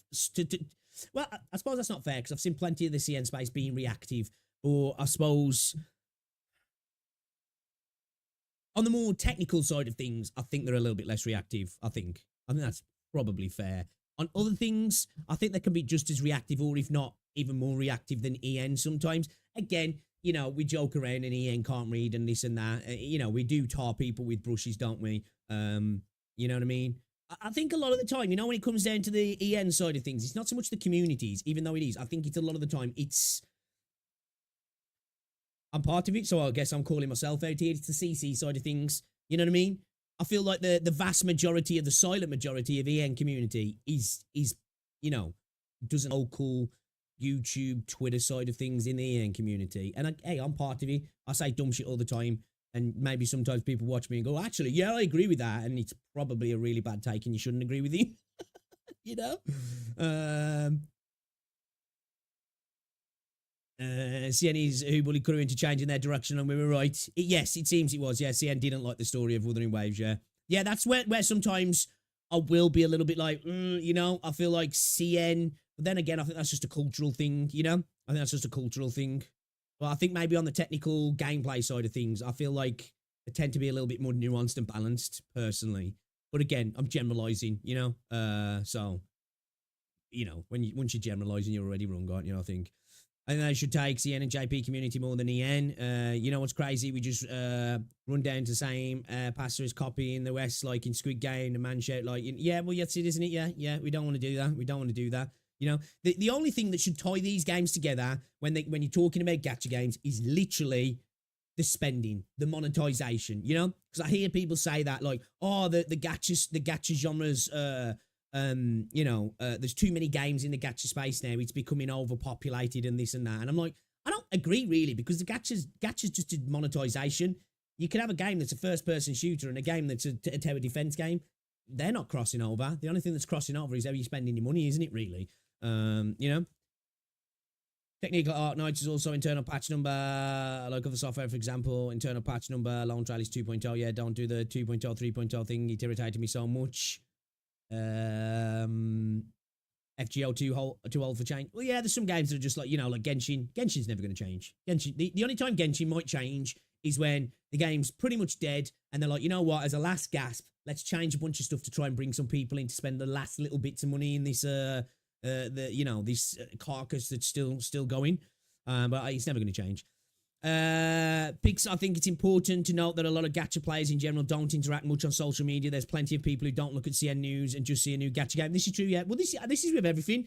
Paradigm, this is the same with everything. It's, you know, politics, movies, TV shows, video games. That's why sometimes I think you'll see, because if you're watching YouTube and you're commenting specifically as well on YouTube videos, YouTube streams, you're in Discord, you're on Reddit, you are the like 1% really. And I don't mean the 1% in that you're a sweaty player. You're the 1% in who, you know, you're a little bit more into the fandom. You know what I mean? So you're part of the more vocal part of the community. And the silent majority will always rules. It's the same thing in politics, you know what I mean? It's the same thing in movies.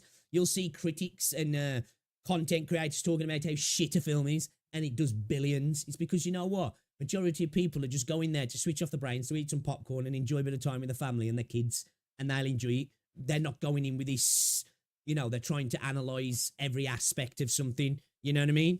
But at the same time, you need that 1% to improve it as well, don't you? It's just about, it's that thing of it's the balance, isn't it? It's all about the balance. This is why you need smart people working in video games.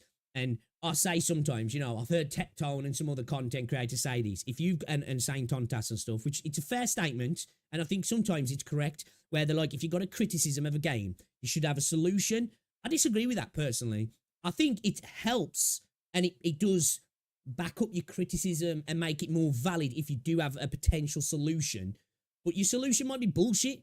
You know, I think sometimes you can critique something that you enjoy, either in a film or a movie or a show, or a song or a game, and you're like, something doesn't feel right here, but I don't have the answer. I think that's why you need good people who work in video games, who are in the FAQ side of things, the troubleshooting, and go, okay, a lot of people see this as a problem.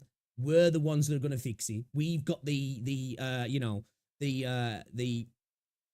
idea. You know, we've got the process that we want to come to. This is our creation, and we're going to, you know, instead of like, well, the community wants this, all right, then let's just do what the community wants. Because I think sometimes as gamers, we're really good at saying, this is bad, but not so good at coming up with an actual, genuine, realistic, workable solution that works for everybody. Because we have solutions that work for ourselves, don't we? You know, when you're playing a video game, you don't necessarily care about what Dave thinks about the game. If it works for you, you're like, sweet, works for me. That was great. That was a great update, where it might not work for the hundreds and hundreds of other people who really hate the update. That's why it's good to have smart people who work in the game, who can sift through all the bullshit and come up with genuine ideas to counter the criticism. Yeah, it was a really good video. I love those sort of videos, because it's a little bit more, you know, it gets you thinking about, actually, okay, where are we heading in this game and potentially other games, and what do we want, and what parts do we want to play in the game, and where do we want to take the video games that we play, and sometimes understanding this might work for me in the short term, but what works for the entire game overall as well.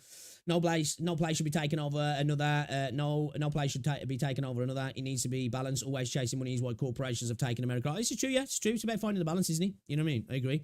Being able to play the past events is really a crucial part of Arknights. Arknights, especially, there's a lot of ghost players. No community, no fandom, no CC, etc. Just plays the game. Yeah. And as I say, sometimes that's a really good thing. But then sometimes it's nice to have a little bit of a, what's the word I'm looking for? You know, an outlet for the community as well, isn't it? You know what I mean? Balance and optimization is king. True. Allow past events to be playable. I don't know how much that's going to take up space, especially how detailed Endfield is, just saying. Yeah, somebody said before, they were talking about it in Wuthering Way, especially for mobile players, in the potential to download and have content that you can download separately. Like, that could work, you know, for certain events that are not necessarily on the game, that when you want to click on older stuff, it's like, right, do you want to add this patch? and it re-downloads it kind of thing. You know what I mean? Don't know if that'd be something that could work. You know, rather than have a game that's just totally bloated. Make events as free DLC. They should they can download and delete. Oh yeah, they go accepted. Just exactly. Yeah, acceptors reading my mind. Yeah, a few people have said that to me. They were saying it'd be like Wuthering Waves. You know, that maybe potentially regions would be something that you could download, so it doesn't take up more space on their system, especially for mobile players. I think that's a fair comment. Just make extra events downloadable. Yeah, okay, all right. Then you guys are kind of agreeing with what I'm saying as well. Then okay. They can make it so you can. Yeah, all right, cool. Yeah, sweet. This sucks. Remake the entire game and give us free pulls. Skybird, how's it going? Welcome to the stream. There's a guy who did a talk who said players are really good at finding symptoms but crap at finding solutions. I agree with that, Easy Freezy. I agree with that. It's better than the way I said it, but yeah, I agree with that. I think as video gamers, we're quick to be like, someone smells shitty. You want to clean it up? I don't know. What do I do? Face plant it. You know? That works, right? Yeah, I had a scuffle with someone because they don't want events to be playable to new players. I hope that HG takes the Hello Games approach, categorize feedback and turn it into actionable data. Yeah, I was going to say, yeah, they did a big, that's one of the major successes in that, isn't it? In having a problematic launch and just continuing to just keep bettering themselves. But then they said they love FOMO, so I knew they was never going to agree. They should just made Enfield a Command and Conquer game for real. Enfield being an RTS would be sick. What's going on, Chaos? Raise your hand if you're in there. Rock Mines while watching. Welcome to the stream, Chaos. I actually did think that it would be, considering that it was data mined to be an RTS. They should just make the entire reclamation algorithm game mode for an RTS instead.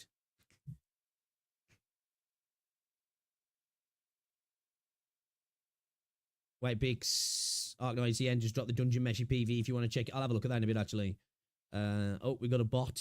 It's been a while since we've seen a Twitch bot. Arknights in RTS. 1-7 for life.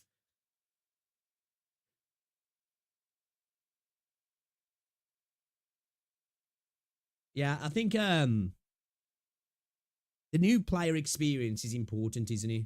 You know? And I think gacha games have the potential to be very uninviting for new players, and I think alleviating the new player experience is important, isn't it? It is very important. You know, whatever game it might be. You know, like for me, Star Rail's one of those games that I feel like once you've took a bit of time off Star Rail, it's not great to get back into. Destiny always used to feel like that to me. Whenever I'd take an extended break from Destiny or Destiny 2, it was just like, I don't even know if I want to get back to this, you know? It's just, you know, it's just too much happened, too much I'm missing, and, you know, I don't mind grinding in a game to catch up. Sometimes it just feels a little bit too overwhelming, doesn't it? You feel like, well, I've missed so much now. I'm in a have and have not position, and I have not, and this is going to be rough to enjoy. Yeah, there's too much of that as well, Matt. You know, they're like, oh, well, Genshin did this. Off, man, you know? Off. See arguments where people always bring revenue into it as well. Like, you know what? I'll joke about revenue sometimes because I think it's funny because people get really angry about what their video game made. And it's like, why do you care? If the game's good and it's making enough money to continue being good, that's all that matters. I don't care if the dude who invested in the game just bought a new yacht. What does that benefit me? Is the game getting better? No, well, shut the fuck up then. But yeah, like, that's the problem. I said this before. I made a video where we should thank Genshin because I think it's advanced the space. But I think on the, you know, on one hand, it's advanced the space, but on another hand, it's kind of tied the industry back because everybody sees the success. And it's that trend of like, well, we just replicate that. We'll make bank as well. Yeah. Where it was a moment in time, isn't it? It's about advancing from there. And I think too much of like that happens in the gaming industry, the movie industry, where they're like, right, well, let's just recreate what they did. That'll work, right?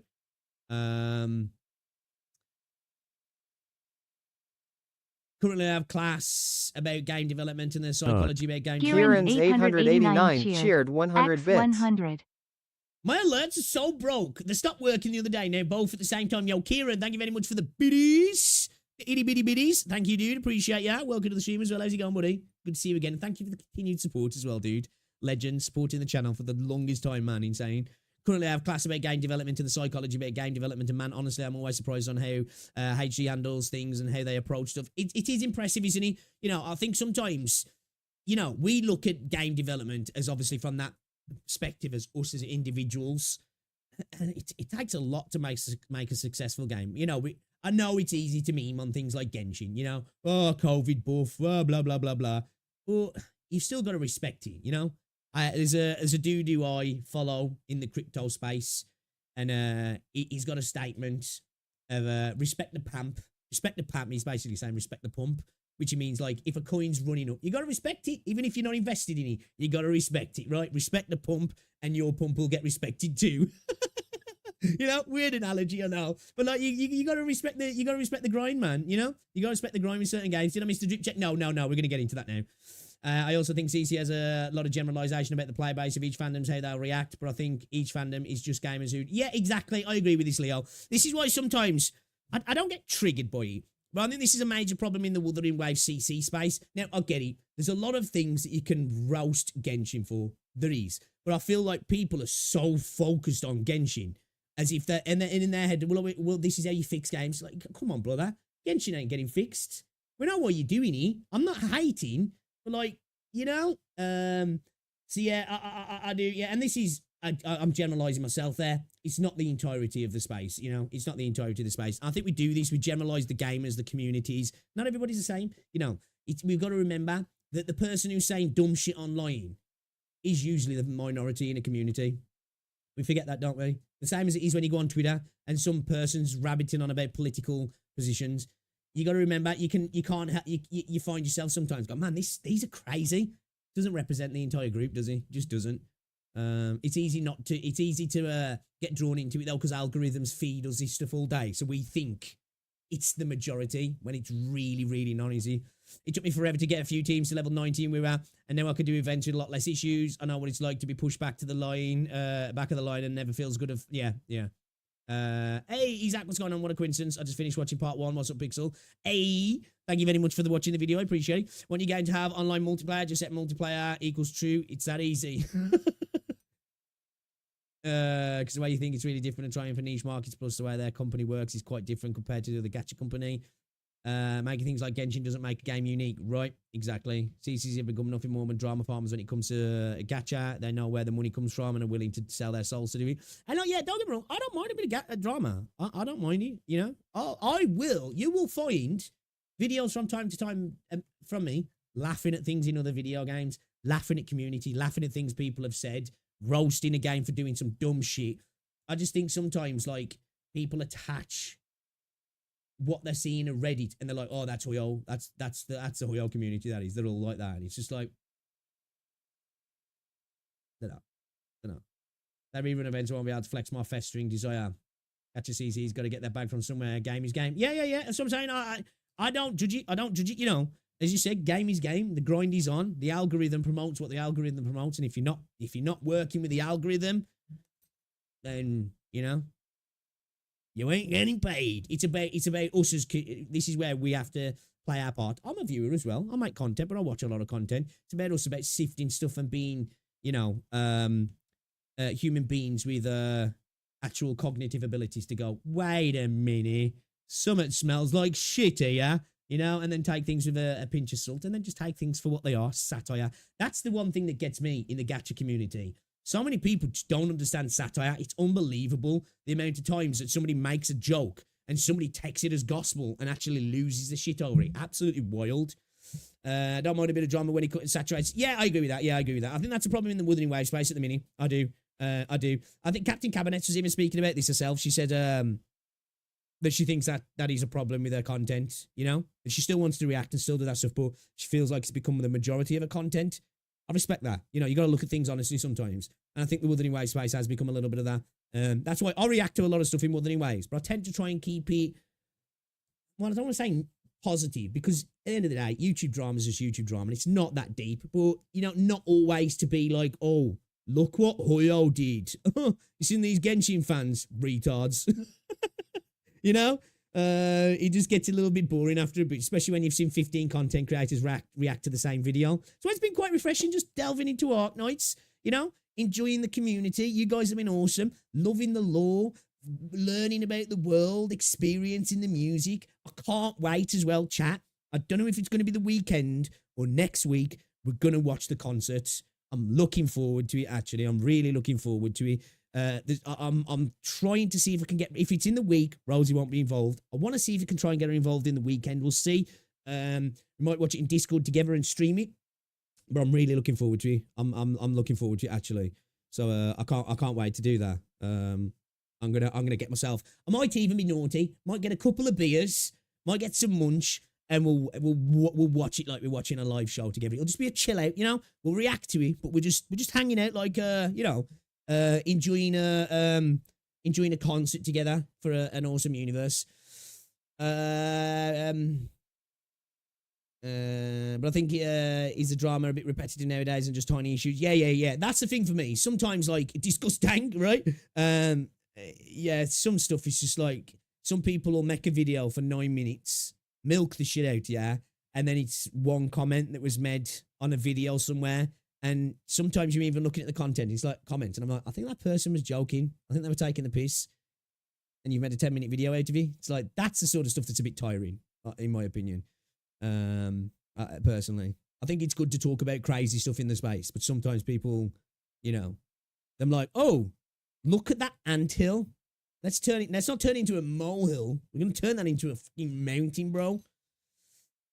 Let's go. Yes, I'm hoping she can. Sounds awesome. Yeah, I can't wait for it. Just don't fumble the bag, and we doctors eating goods. Gacha CCs are just reaction channels. It's true. I am. You know. The thing is, like, I do scripted content from time to time. I do. At the end of the day, some of it's been my most proud content, you know, especially my stuff that I've been talking about Renacita, like coming up with theory crafting and sort of lore videos and stuff like that. Heavily edited, scripted, and I've been proud of the videos. Some of them have done all right. Some of them have done not very good. And then the next day I've just took a video from a stream where we've been talking about stuff and it's killed the video.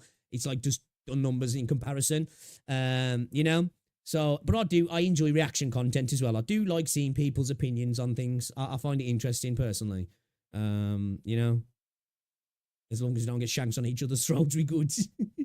You know, we made drama become popular in the gacha space before Genshin thing. Drama is almost non-existent in the gacha space. Niche gameplay keeps the game from being a drama help. True. Smaller the community, smaller the voices. It's true. Most Arknights in the CCs are solely make Arknights content to doing gameplay, not reaction content. I suppose, yeah. From what I've seen, I suppose, like, even though I wouldn't class myself as an Arknight CC, I'm new, but I'm mainly doing, like, you know, reacting to what's going on and stuff. I've been enjoying it, though, man. I've been enjoying it. I do want to get into the game more, though. We are going to start bashing the game hard. So I've been having a blast with it. I'm keeping it completely away from reacting. I don't want to be like that. Yeah, it's fair.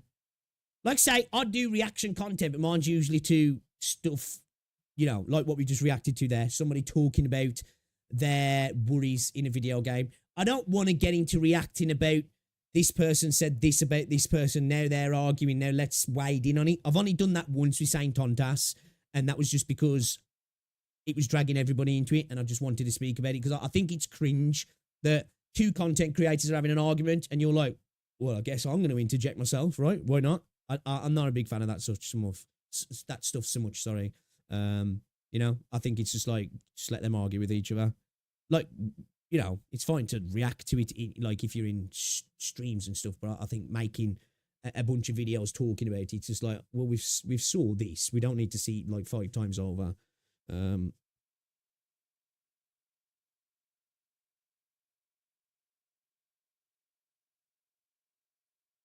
I like reaction content because there's a chance for a person to play the game. Well, yeah, reacting to some of the Arknights stuff got me into playing the game as well. Okay, we're looking at skins. Yeah. We're going to get into it now. Rude to ask when we look. Yeah, it's not rude to ask. Guys, you got to fucking tell me sometimes. Bro, fucking get on the game, you idiot. Because I'll talk all day long, man.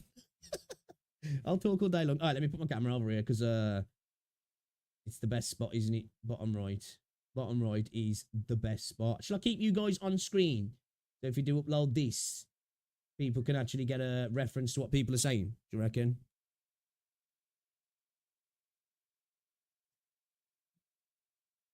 Arknights.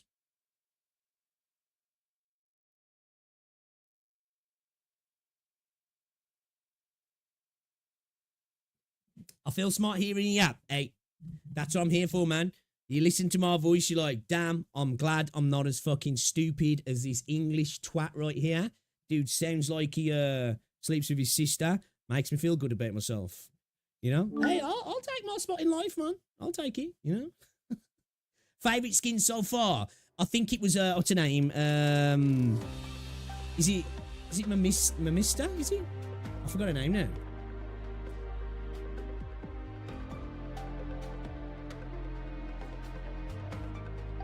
Was it Mystima? Mystima, was he? Was it Mystima? Yeah.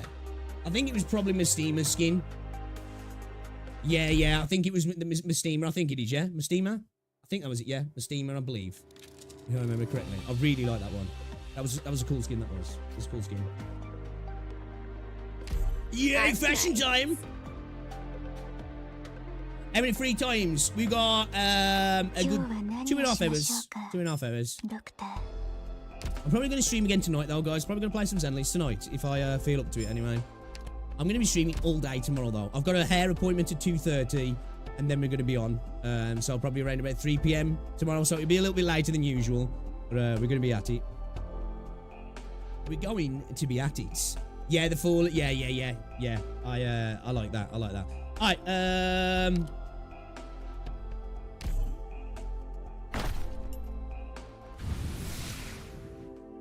Let me just collect these. Let me just collect these. I am Ansel, a medical intern. I'll be assisting twink. with surgery and internal It's the medicine. the catfish, man. It's the catfish. Got me. Yeah, I'm planning to get on tonight. I'm probably going to play a bit of Zenless tonight, though, as well. Probably start off with Zenless. I'm Lava, Dude, I'm a loving caster, Zenless at the moment. Here to join you simply because I'm not gonna lie. want something to do. Hot take But as I well, heard chat. my Hot sworn take. I nemesis think is the here fishing too, event in though. Zenless on Zero might be better than the fishing event in Wuthering Waves. I know, and I really like the fishing event in Wuthering Waves. I'm just saying. Chat. I'm just saying. And it's more. The event itself, it's not, well, actually, I don't know, the event's just got balance, man. There's a nice bit of combat, story, the fishing mechanic itself in how you catch fish is a little bit better than Wuthering Waves. But Wuthering Waves is super cathartic. So, where did we get to, chat? Where did we get to? We were in the Oak Collection, weren't we? That's where we got to. And, which character are we at now? Which character we got to? That's it. That's where we got to, yeah. That was the last one we did, wasn't it? It was the Grainy, whatever her name is. Dorito legs, yeah? That's where we got to last. How dare you? That's it. Dislike, unsub, fuck this channel. They really need to update the skin shop. The UI gets really messy during the anniversary. Yeah. We just finished this one. This was the one where I'd said that the, it wasn't a great skin, right? It's just, you know, it's just not working. You know what I mean? We just revised it. We had a lot of other skins that, like, on their own, it was like, dude, that's weird. But together, it just kind of worked. This is the opposite. Like, this is not a style. This is not drip. This is not a good look, you know? Disgusting leggings, matched with a top and shirt and tie that looks kind of nice. Just doesn't go, does he? Just doesn't go. Yeah. So that's where we're at. I think we gave it a 4, didn't we? I think we gave it a 4. It wasn't great. All right then. Just grab a glass for my drinks, and then we're gonna get into it, guys.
Alright, let me get my drink. The podcast can call it Pillow Talk.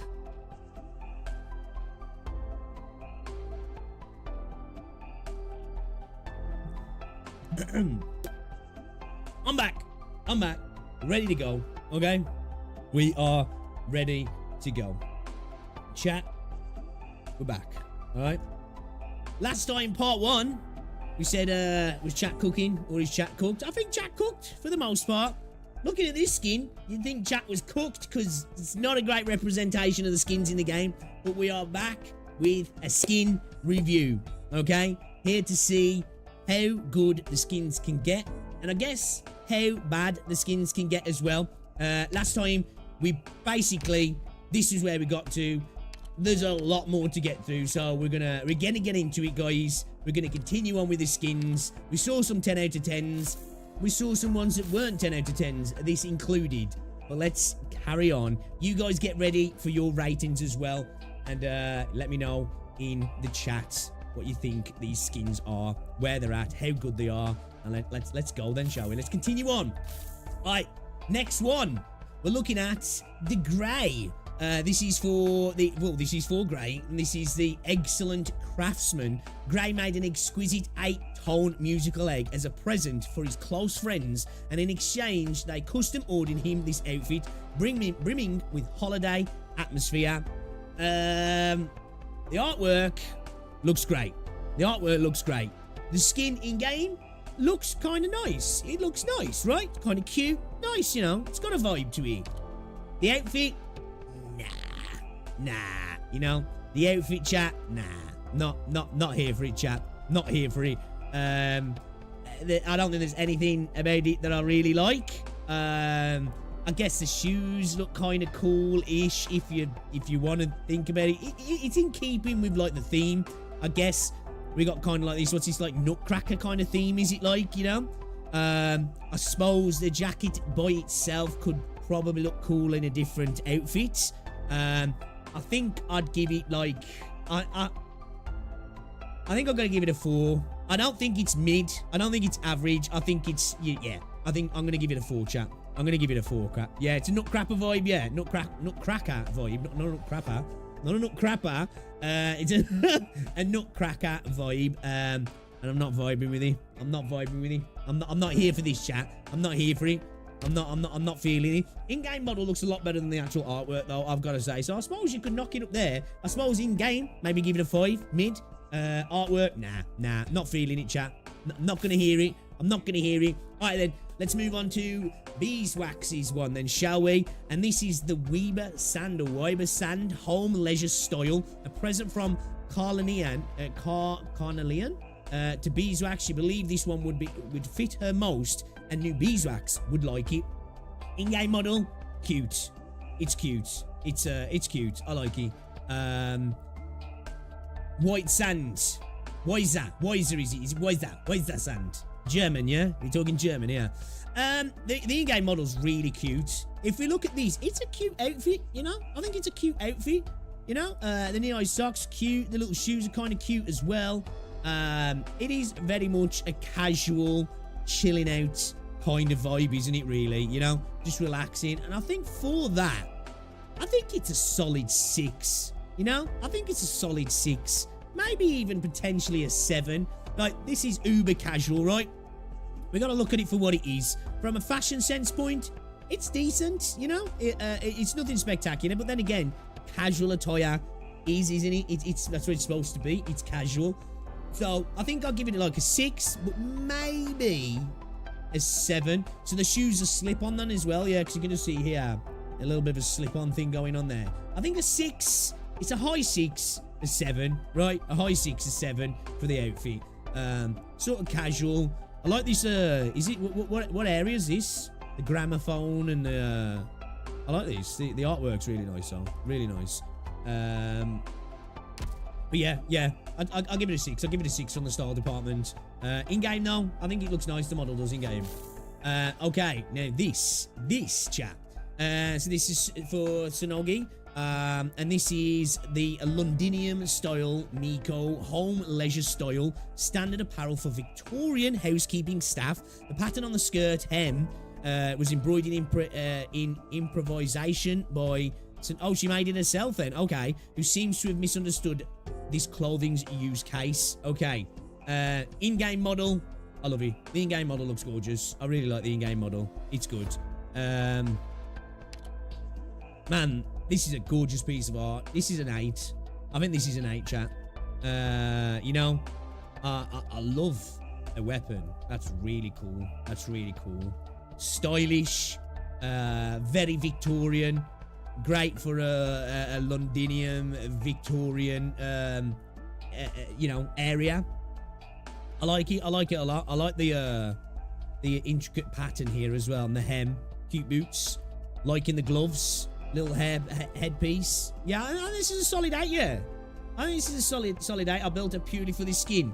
This is an 8 out of 10. Operator itself is a 3 out of 10. Is she crap, is she? Is she crap? She ain't good. Is she... yeah, is she good? Do you like her? I like the skin, though. This would be one of those for me where I'd happily build a character that wasn't great if they're looking like this. This is good, though. And this is a solid 8, guys. I like the artwork as well. It's very in keeping, yeah. 0.7 out of 10. Damn. Sadly, she's a pretty underwhelming operator. 3 out of 10 is too high. Oh, my days, guys. Oh, my days. Are you talking about for the operator itself? Okay, I can't comment on that. Skin's nice, though. Skin's nice. She's just whelming. She's just whelming. I'll give that an 8, though. I'll give that an 8 for the skin, guys. All right, let's move on to the one for Perfumer then, shall we? This is the new arrival's leisurely afternoon. Home leisure style, relaxed and pleasing to the eye. Graceful and cozy. Comes with a pair of affordable fitted slippers. Adorable, sorry. Fitted slippers. I don't know if they're affordable, but they're adorable.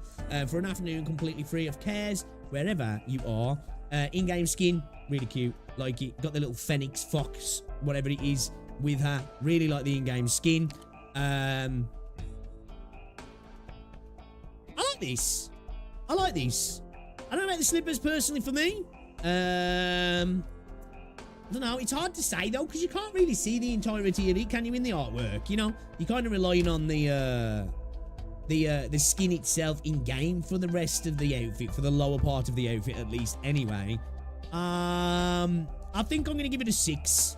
Casual fit. I don't think it looks as good as the last casual fit. Little bit. It's very casual, but very, very freaking frilly around the neck and the arms for a casual fit, right? It's like casual but not at the same time.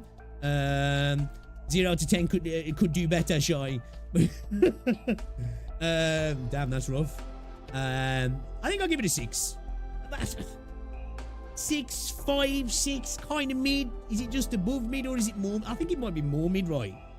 I'll stick with a 6, but I think a 5 might be more fair. Yeah, the little animal face on the slippers. You know, the environment she's in, the artwork's gorgeous. The artwork's always 10 out of 10, really, isn't it? You know? Yeah. I'll give it a 6. I'll give it a 6. A low 6, though, chat. A low 6, okay? All right, then we're moving on to Podenko. This is the Wake Up From a Nap home leisure style, selected for Podenko by Lena. Similar colors to Podenko's original clothing, with a complete change of style. Okay, in-game skin, really cute. I really like it. Got a little doggo with us as well, which is super cute. I really like that. The in-game skin's really nice. The in-game skin's really nice, actually, really cute. Nice, really cute little bit of artwork, actually. Yeah, it's quite nice, actually, isn't it? You know, it's quite nice. You give it a 6, you like the other one more? I think this is another 6. I think this is another 5, 6. You know? It's cute, but it's just kind of there, right? It's kind of there. It's whelming, as you say. It's whelming. You know? I think I'll give it a 6. Another 10 out of 10 for the pet, yeah? The pet vibes. I feel ya. A 7. 3 out of 10. She's on base shit. She's like 12. Hey, we're looking at the outfits. Yeah, I think I'll give it a 6. I'll give it a 6. Oh, okay. I like the look of this. This is for Whislash. This is the Selects Glory Purple, Sophia's attire. Sophia's attire when she participated in the Kazmir's major awards ceremony. The right choice of attire made her the center of attention during the ceremony. In-game model, nice. I like the in-game model. The in-game model's really cute. Nice and colourful, nice and flowy. Yeah, I like this. I like this like kind of throw that we've got going on here. You know, like it comes around this side as well. Like the inside's like a sort of a pale gold sort of colour. Yeah, I really like this. The hairpiece as well. Yeah, I think this is a good 8. I think this is a good 8. If I'm honest. Not enough booba. 0 out of 10. 10 out of 10. She's a nurl. 10 out of 10. I think I'm gonna give it a good. I think I'm gonna give it a good 8. Yeah, I think 8. I wish I could spell. Purple is such a beautiful colour. It is a very nice colour. Velvety looking, isn't he? Yeah. I think a solid 8. It's a really nice skin. Really nice artwork. Looks really good in game, actually. Looks really good in game, actually. Okay, then. Let's move on to this one for Meteor. And this is the Bard's Holiday Trendy Autumn Attire. Loose and breathable. Incorporates a unique multi-layer pocket design. Convenient for holding all sorts of lightweight souvenirs during a serendipitous sojourn. So we're on a little journey. A little journey, are we? In-game model. Shoes look a little bit overpowering in the in-game model. You know? The shoes look a little bit overpowering in the in-game model. The rest of the model I really like, though. The shoes look at, like, you know, compared to the artwork. Obviously, I get it. It's the style. But they look a little bit too big. A little bit too big. But, you know, Tummy's on show. Big plus. Big plus. I really like this, actually, chat. I really, really like this. Shoes are kind of nice. I like these, like, flared trousers, if you will. With the, like, the strapped sides as well. Booba. Belly on show. The coat's kind of cool, actually. The coat's kind of cool. She's breathable, you know. This is stylish. I like this. It's like, it's light. It feels summery, you know. Spring, summer. I'm going to give this an 8. I'm going to give this an 8. 7 out of 10 kind of fits another skin line, in my opinion. Okay. This gives me Mediterranean vibes, right? Not blazing heat Mediterranean, you know, just off-season Mediterranean. Walk down the coast, you know, be a coastal town kind of outfit. Yeah, I think this is an 8. I think this is an 8.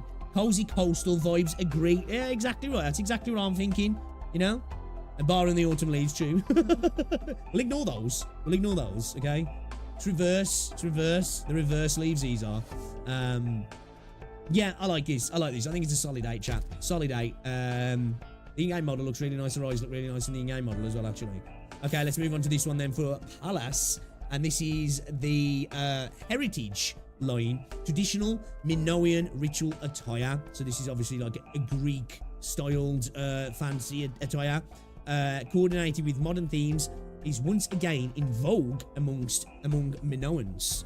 Okay, in-game model. I really like the in-game model. In-game model looks really cool, actually. I like that a lot. Artwork looks absolutely gorgeous. I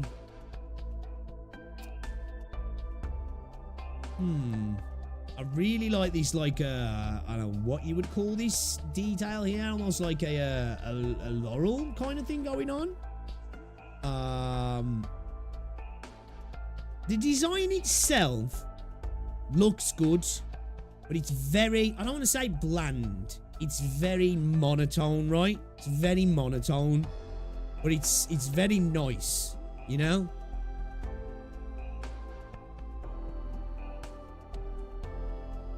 Like a satchel. I don't know. It's like got like this, like, sort of like a little satchel thing here with this, I don't know what you call it. This, like, fancy metal piece here. And then, yeah, I'm not too sure.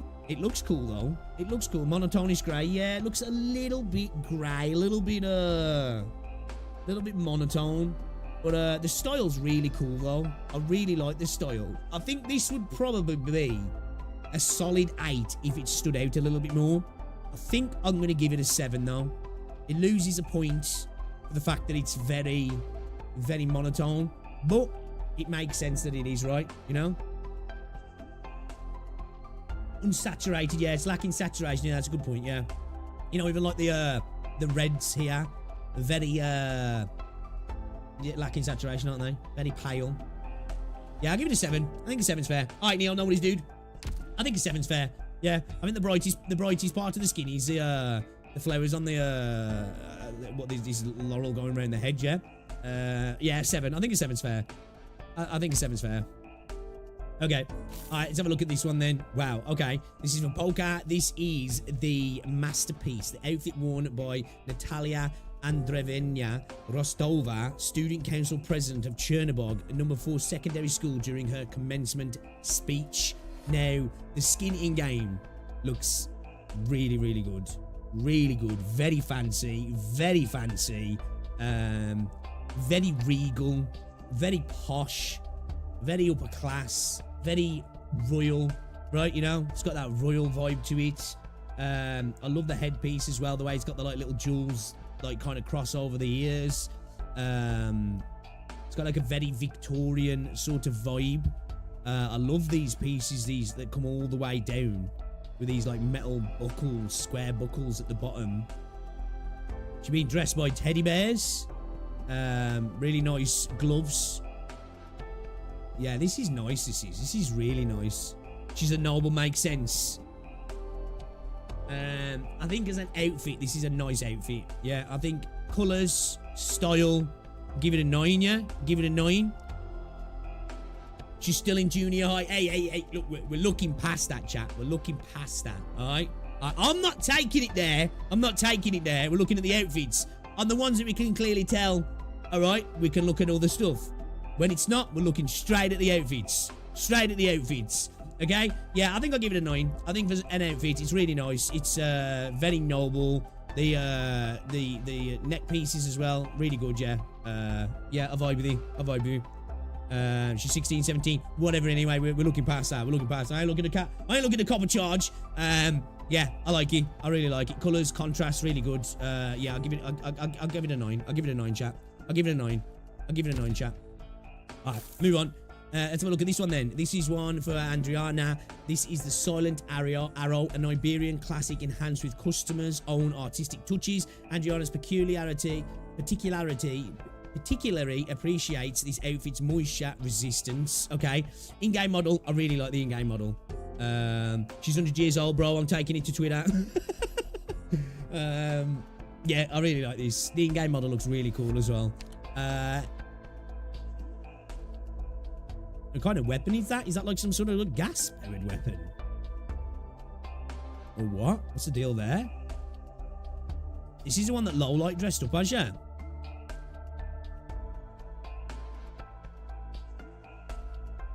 Lowlight. Lowlight out of 10. 0 out of 10, 1-to-1 copy of League Splash Arts. I like the way the gun's in like this like kind of like plastic sealed case. Or is it a crossbow, is he? Well, the crossbow is in this plastic sealed case. The actual, I really like, I know this has got nothing to do with the outfit, but I really like the subway carriage design in the background. The character looks cool. I think it's pretty mid. Maybe just above mid. I think this is probably a 6. I think this is probably a 6 for me personally. I feel if the trousers weren't these like baggy 3/4, it might look a little bit better personally. This whole jacket style I like. I'm here for that. The rest of it, yeah, I ain't vibing with them trousers, chat. I ain't vibing with them trousers. I'm gonna give it a 6. Give it a 6, chat. Final. We're done. All right, let's have a look at this one then. This is for Myrtle. This is the Light Gold Celebration Generalissimo. Myrtle's attire during her triumphant return stand at attention and salutes. In-game model. I think it looks kind of nice in-game. Hat's big. Hat's big, right? All right, let's have a look at this then. Are these apples? Have they got apples for heads? What the hell is this, chap? What is this? There's not really much to say about this, right? There's not really much to say about this. It's nice, but there's not much going on. It's like a marching band outfit, right?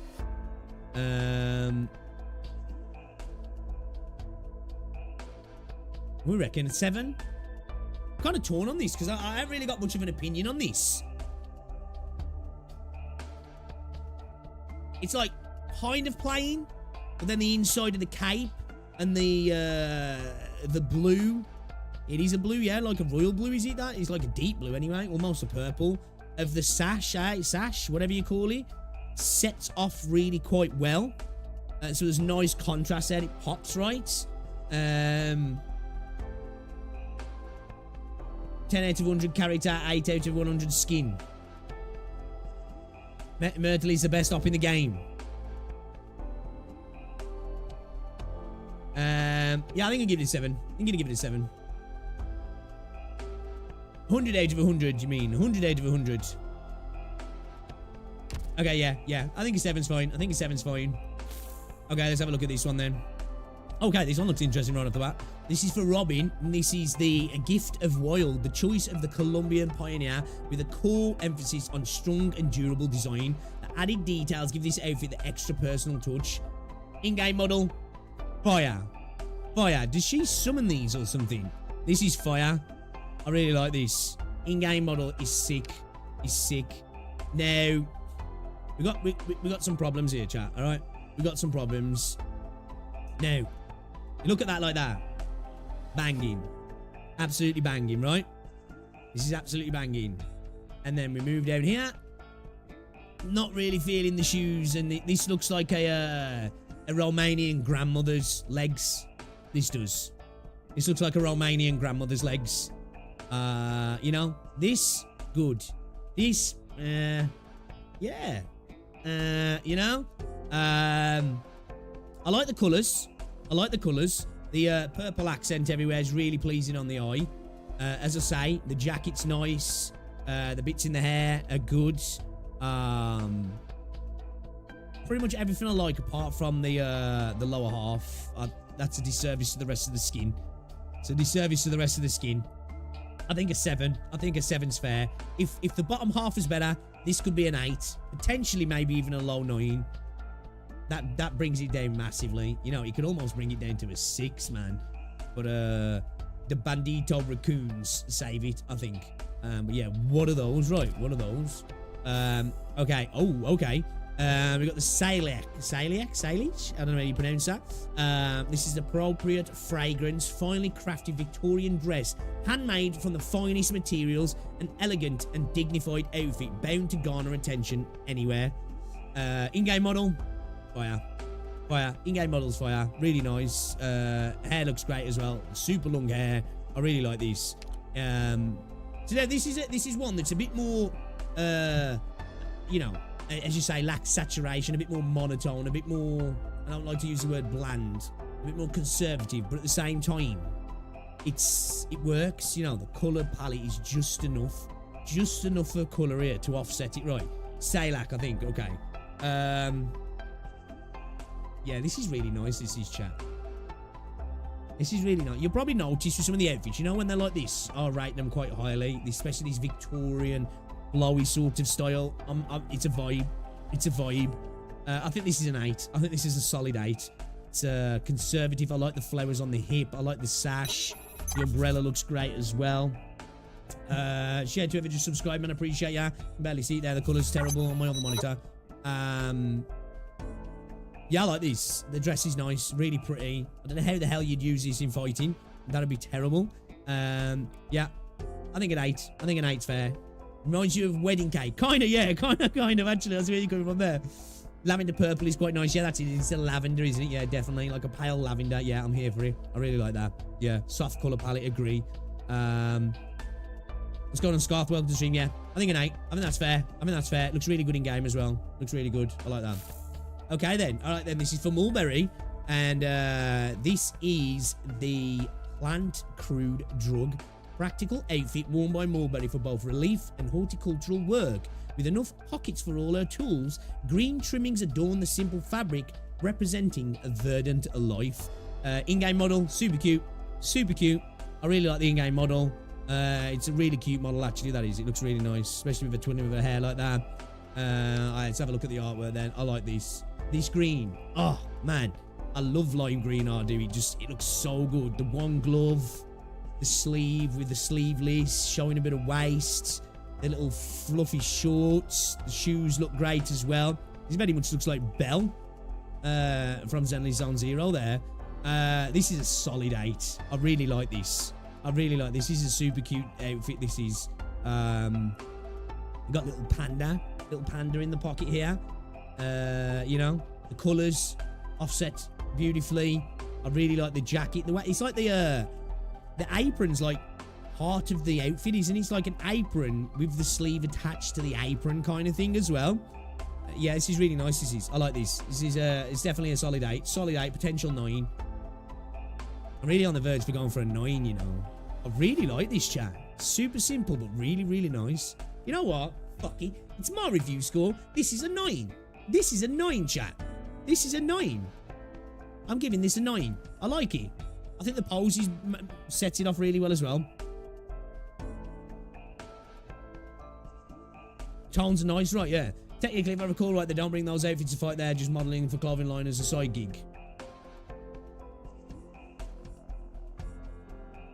I like her other skin better than this here is already an 8. Okay, alright. Man finally remembered he has free will. Yeah, it's a 9. It's a 9. I like it. I like it. Ooh. Okay. Alright. Okay. Alright. Chat, how old's this operator?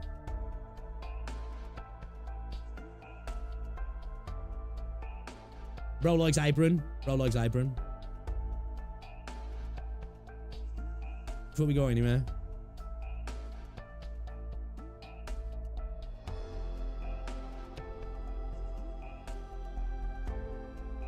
She is of age. 2 months. Okay. Oh, I trust you then, chat. Mature enough, I think. She has aged. Okay. We'll be careful with this one then. Alright, then this is from the Cultivate Vegetation Rugged Traditional Sargon outfit. Suitable for long journeys. The new collar details gives the wearer a closer fit. Now, it looks like a work outfit, so I'm going to say she's an adult.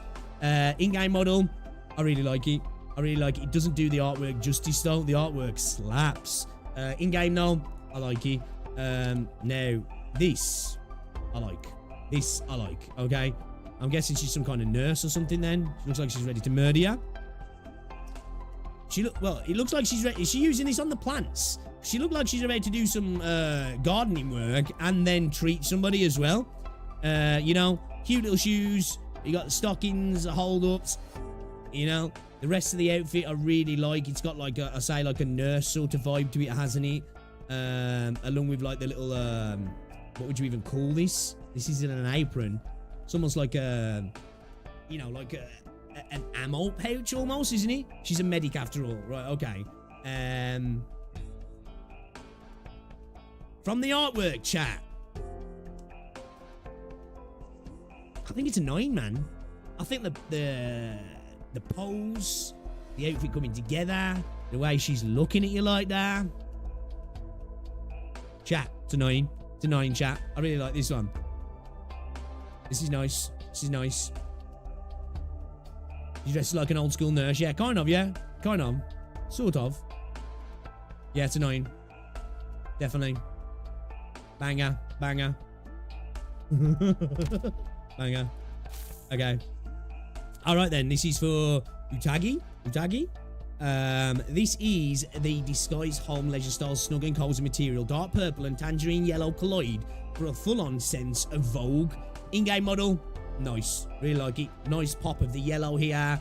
Little case. She's got work case, whatever you want to call it. With the sword. Really cute. I like this. I like this.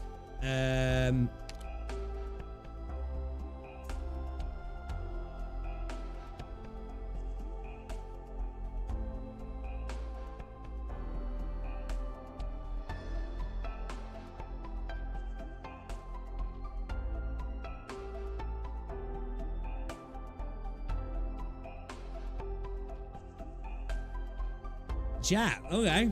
Chat. Okay. I really like this. I really like this. Cute little outfit, I guess. We got the hold-ups on again. Chat, we got the hold-ups on again, man. You know? Garter belt action going on. Pleated skirt. Little cute shoes. What's it say on the sword? Shishio. Shishio on the sword, does it say?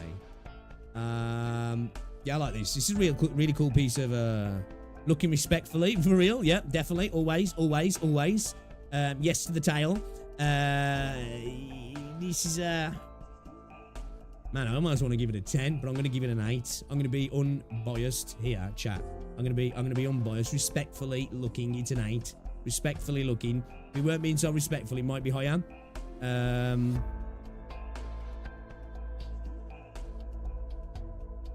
This is good though. This is good. I like it. The colour's really nice, man. The yellow pops out. Mustard yellow. It works, doesn't it? It works.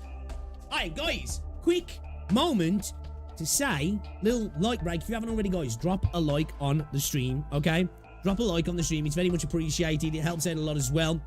And see if we can push for 100 likes on the stream. We've got 130 people in chat right now. If you haven't already, guys, drop a like on the stream. And, yeah, let's see what we can do. Let's see what we can do. Thank you very much. Appreciate ya. All right, let's continue on then. Let's continue on. Respectfully, an 8, chat. Respectfully, an 8. Holy shit, bro. Okay. All right, then. We got one for the mountain here. Dude is trying to raise everybody up here. And, that's kind of weird.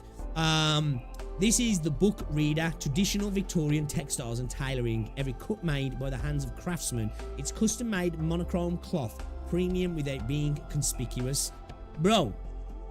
What do you mean? This is totally conspicuous. Very white. The blue pops. This looks cool. In-game, amazing. In-game looks amazing. Artwork is stunning. The artwork is stunning. Man, you can get that fucking watch around your thigh. Holy shit. Dude, you don't want to be wearing that to do anything in, really. You don't want to be going for food. You don't want to be going anywhere where there's pollution. You don't want to get it wet. You just really don't want to do anything in this outfit, because the second you step out your door, this is done. This is done. It looks cool, though. It looks cool. One of the outfits is super... Well, it's literally one colour, apart from the inside of the coat. It looks kind of badass. I suppose it looks badass because dude's fucking jacked as well. What is bro's foot size, right?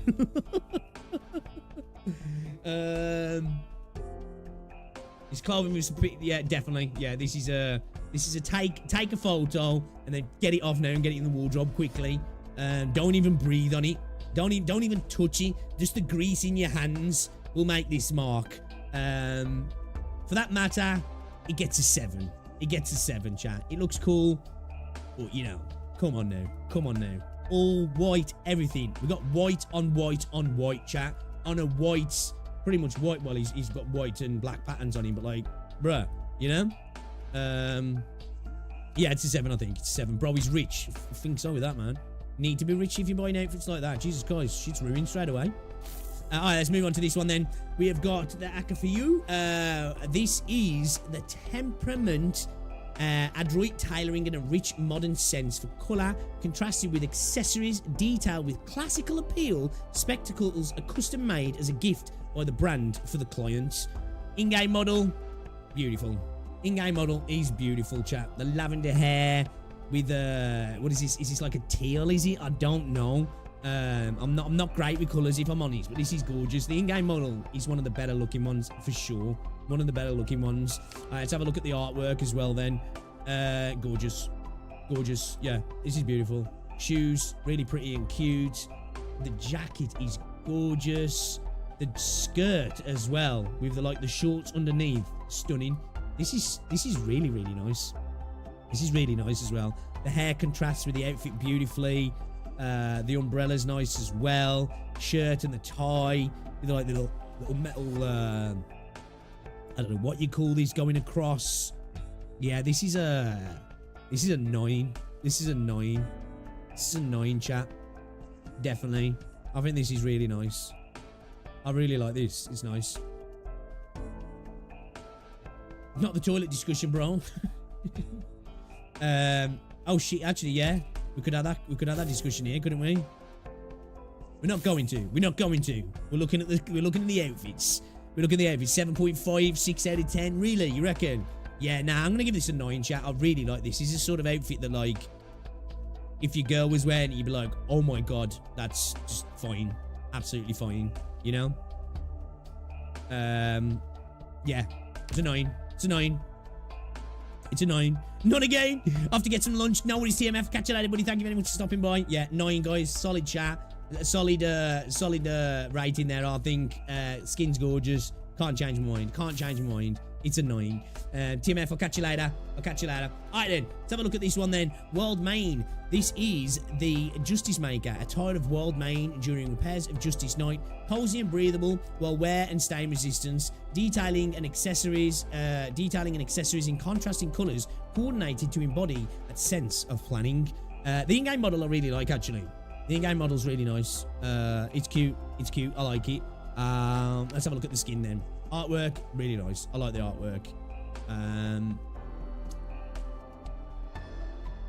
The bits in the hair, and the hair look great. I don't know about the outfit though. I really like the socks and the shoes.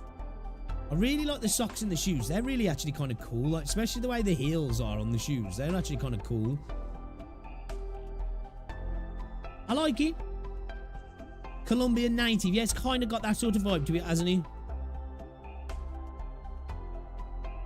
Native American inspired. I'm a bit torn on this.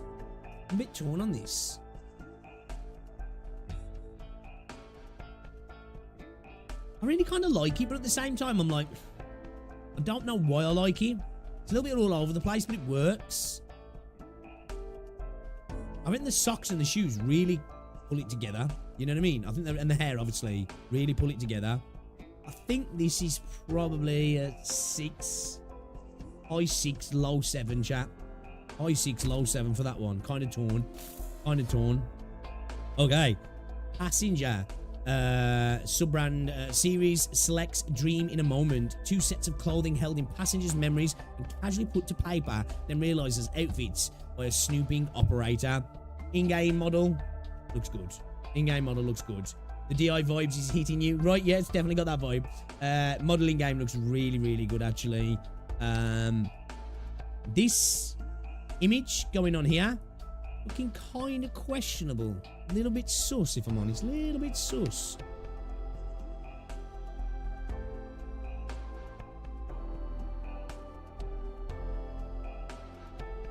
Cool little animation, though.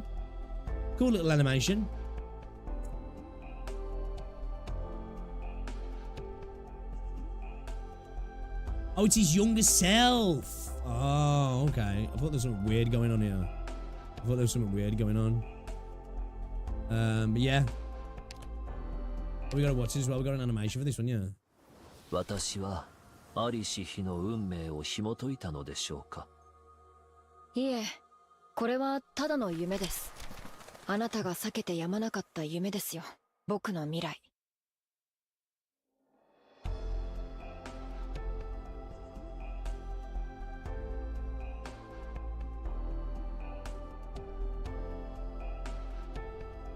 No, chat. I don't know. I kind of like it, but something that just doesn't quite work for me. I like this clock. You know, like the stopwatch thing going on here. You know? It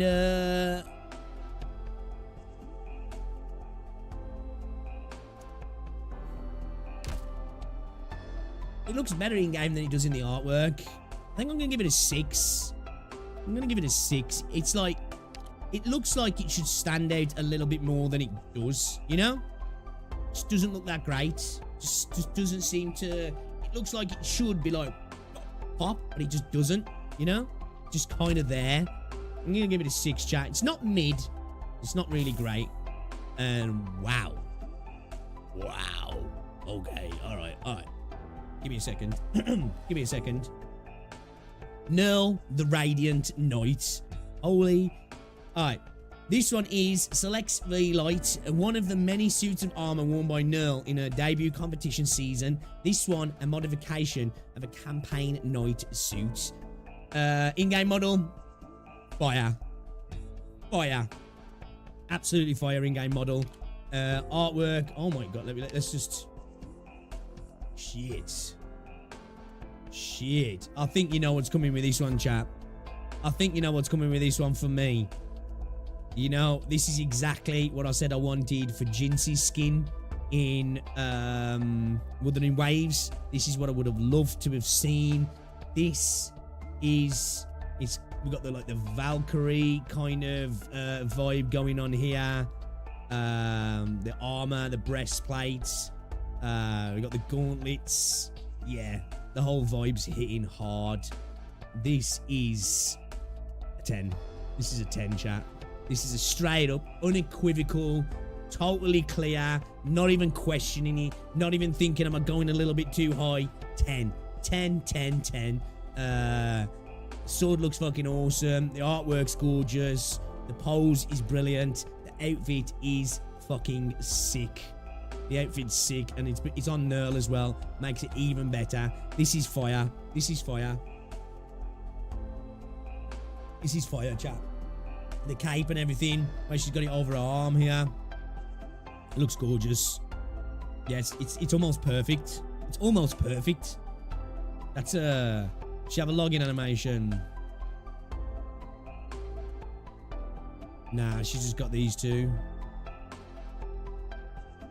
It's a sword spear. It's fucking sick. That's what it is. It's sick. Yeah, 10 out of 10. The in-game model as well. Fire. Absolute banger. 10 out of 10. Might be the best we've seen so far. Might be the best we've seen so far. Rosmontis. We've got the Become a New Rosmontis attire, while still a test subject adorned only by detectors and inhibitors.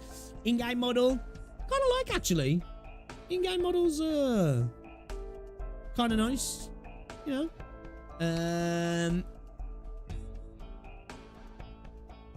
Very ethereal. It's got an ethereal kind of look to it. Not really my kind of thing, no. I guess the black on the white contrasts quite nicely. As I say, it's got this ethereal sort of vibe to it. I like the way that the dress like floats out at the back here. Melancholic, yeah, it is quite melancholic, isn't it? Subtle, yet stands out at the same time.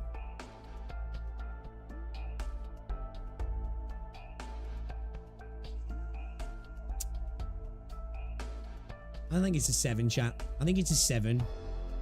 It looks okay. It looks okay. It's better than mid. It's a little bit better than mid.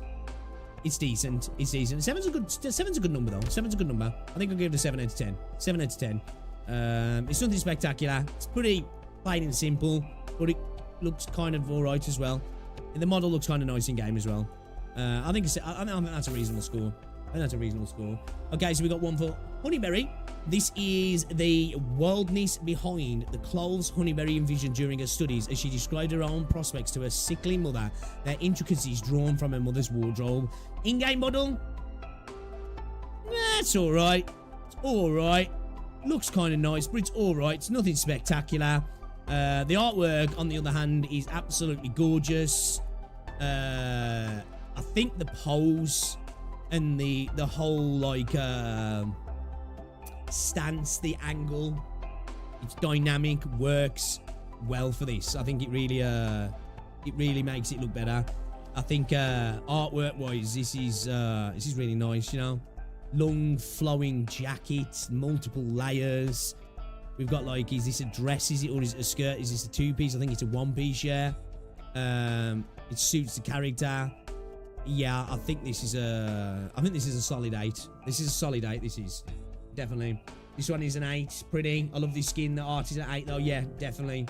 Without context, it's a 7. With context, it's an 8. Yeah, I agree. Yeah. Yeah, I really like it. I really like it. The artwork's The artwork's really nice, actually. It's a really good image, you know? Not just like the character, everything in the image looks really good. It works really well, that does. I really like that. Yeah, that's a cool piece of art. Yeah, solid 8. Solid 8 for that one, chat. Solid 8. Ooh. Ooh. All right, let's have a look at this one then. Sora. This is the Melodiosa. Sora's outfit in her time studying and performing at Syracuse's Teatro di Milano. Syracusean musical productions have a unique cultural flair, which in turn calls for accessorizing to match. In-game model, I like it. I like it. I really like the in-game model, actually. Yeah, I think it's nice. I really like the in-game model. This is a nice skin. This is a nice skin. Hat's really cute. I like this frilly, fluffy kind of throw that she's got, this off-the-shoulder throw. This is like your typical, it's almost like that New York performer's outfit, right? You know? We got the long gloves, the split down the dress, but it's like a split with like, not just a total split, it's like a see-through part. Like a faux split almost. Heels. I think this is a solid 7. I mean, this is a solid 7. It's pretty, but it's kind of, you know, sensualish. Yeah, definitely. It has got a sensual vibe to it, hasn't it? It's top tier in game. Yeah, it looks really good in the in-game model, actually. I think artwork wise, I'll give it a 7. I'll give it a 7. I like her skin in game though. The skin looks really good. The off-the-shoulder throw looks really good in game, doesn't it? Artwork wise though, the artwork's really good again. They're not missing on the artwork though. But as a design, I think a 7. I think a 7. I mean, that's fair. I think that's fair. Okay then. How do you pronounce this? Churkus? Churkus? How the hell do you pronounce that, chat? So this is the Distance Homes Guide. The plainclothes Churkus once wore on an infiltration mission, principally serving to conceal her identity so as to better facilitate combat in city environs. In-game model, Kirkus. In-game model, I really like it. In-game model looks great, actually. Really good. Yeah, I really like the in-game model. It's one of my favorites, actually, in-game. This is very nice. This is very nice. This is real nice, actually. Boots look great. The contrast of like these red tassels. The weapon looks fucking cool. I think her hair sets off the outfit. You know what I mean? I think the hair sets off the outfit. She's got like the ballistic glasses. Jacket looks cool as well. I think this is an 8. 7.5. A D&D skin is way better. I'll change my mind out. Yeah, I think an 8. I think an 8. Nice red and yellow highlights. 7. SAS skin. Yeah, I think this is an 8. I really like this. I think it all works well together. I think sometimes the poses help, don't they? You know? Whether it's an action shot or like that, you know, getting from a good angle. You know, some of the characters are kind of covered up in the skins and it kind of like, it's like, oh, it's hard to see the rest of the skin. I think this really works. I think her hair, like, pulls it all together as well. It's weird. It's like it was designed for her hair. Yeah, 8. Solid 8. Really nice. I really like that, actually. I really like that. Oh, okay. This one's for Kajera. This is the ingenious servant, a bespoke outfit ordered at the Seville boutique. Tailors by Kajera. The finished product of bewildering quality thanks to the fantastic minds of the designers, plus Kajera's own clever touch. In-game model, really nice. Really nice. I like the colours. The tail looks cute. The way she's holding her hand, super cute. This is really cute. In-game model, actually, really cute. Yeah. We like this, chat. We like this, chat. We like this. Wait, we've got the shirt cuffs with no shirt. Big boobers. The hairpiece is good. She's doing some dusting. She about to do some dusting, yeah? This is like a posh maid, is he? Yeah, she's got like these... oh, wow. They're like the sleeved cape, almost. Whatever you would call it. I I love the colours. This blue's beautiful. We've got the tights, the heels. 6.8 out of 10 kind of life. Really? A 5? Holy shit.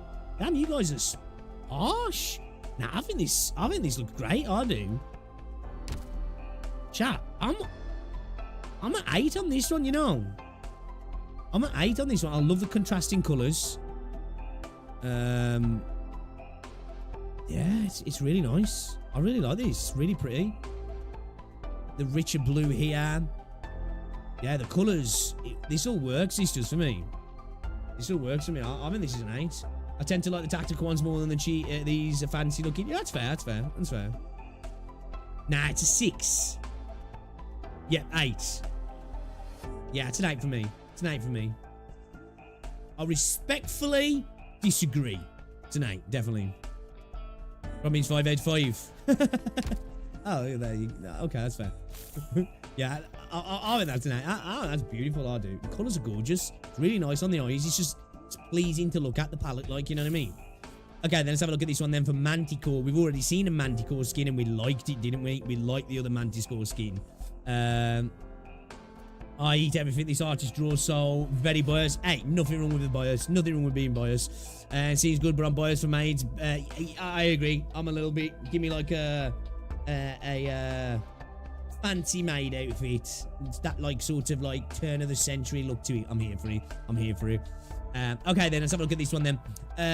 The selector under a veil Manticore once wore it on a mission in Sargon and was bothered by the clanging of the gold accessories as she moved. In-game looks great. Looks really good in-game. Looks really good.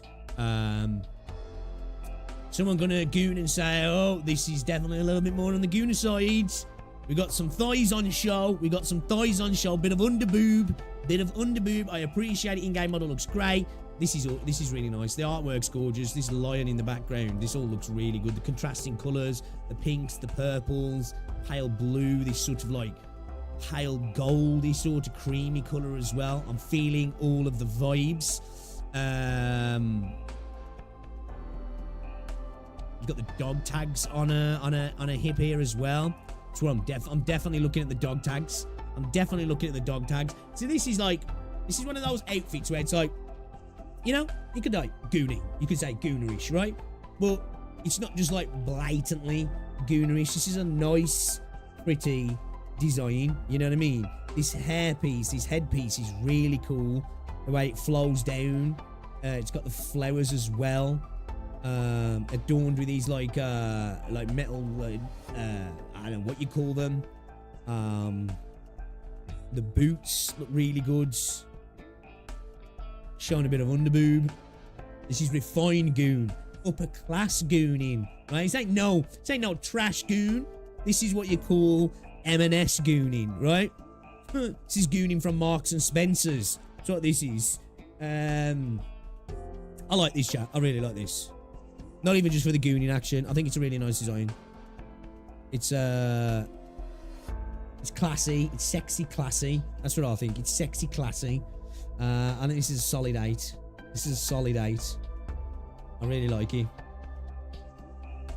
I really like that, yeah. Solid 8. Colours are great. Outfit's great. Style's great.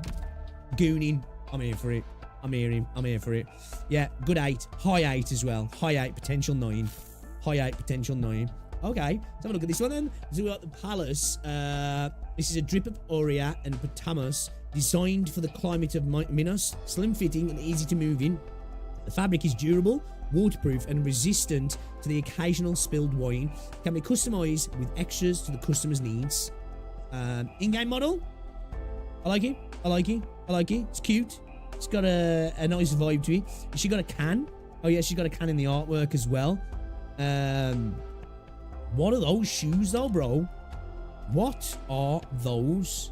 They are weird ass shoes. I kind of like this though.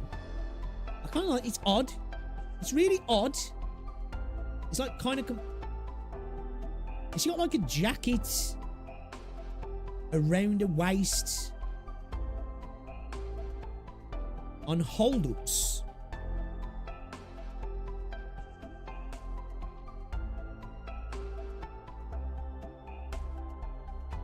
It's like really unusual, quite unique, but I like it. I like it, chat.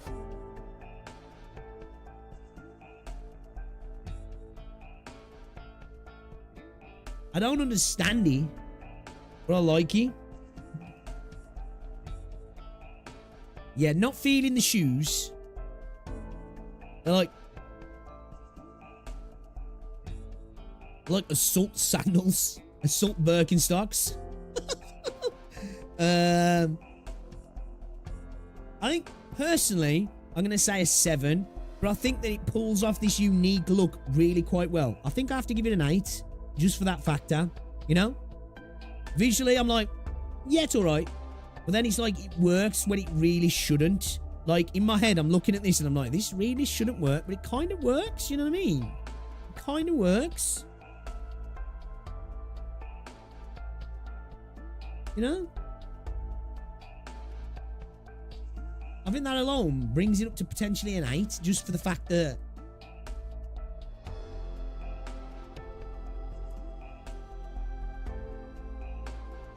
That's a 7, but like a pseudo 8. That's what it is. It's a 7, but a pseudo 8. It's a 7, but a pseudo 8. Alright, hold up, chat. I'll be back in a second.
Ooh. God damn you people contaminating my pure mind. Stroke the pillow. Pillow talk is back. I'm back now, so you gotta deal with me, guys. No pillow no more. No pillow. It's just me. I'm sorry. It's just me. Okay then. Alright, let's have a look at this one. This is Suzerain. Man, that white on pale pink is really hard to read from my fucking ancient eyes. New arrivals, Yuki Bear. Suzerain's outfit on a winter morning trip to the shrine. The loose-fitting sleeves protect against the wind and the snow, while the pleated front adds an exotic touch. Pillar is alive. I really like the in-game model though, chat. I really like the in-game model. The in-game model looks really cute, especially with the two foxes as well. That's really cute, that is, actually. The umbrella looks really nice in the game, in-game model as well. That's really good. It's like a traditional sort of Japanese sort of outfit, but with like a maid's thing going on here. It's cute, right? It's cute, you know?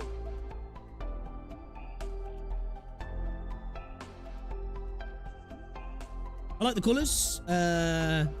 Foxy's gorgeous. Look at his little cute face. Look at his little cute face.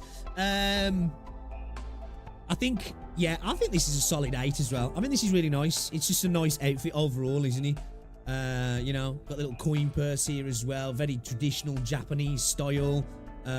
You know, the umbrella is really nice as well. Yeah, I think this is a solid 8. I think this is really nice. It's just like pretty, isn't it? It's just pretty. It's nice, you know? It's really nice.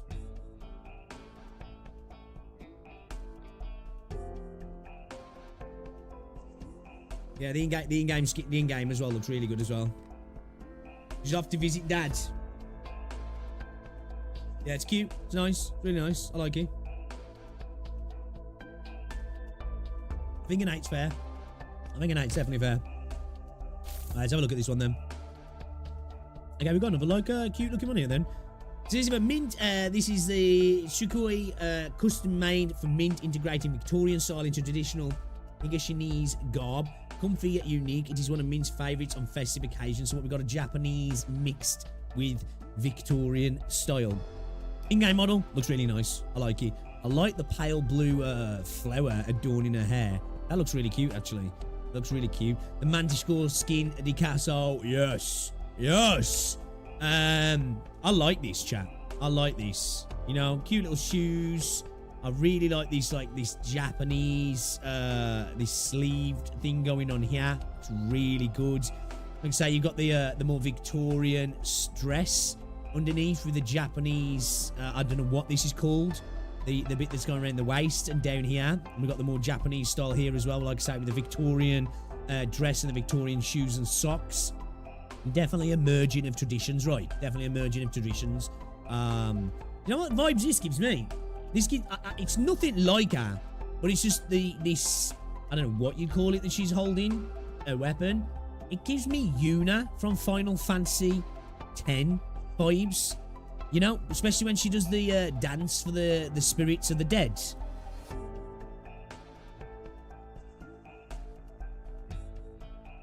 You know? This is the vibes it gives me. Gives me these vibes. Yuna doing a dance. I know it's a little bit different, but like that's what it gives me. It gives me those vibes. Kimono, that's it. Yeah.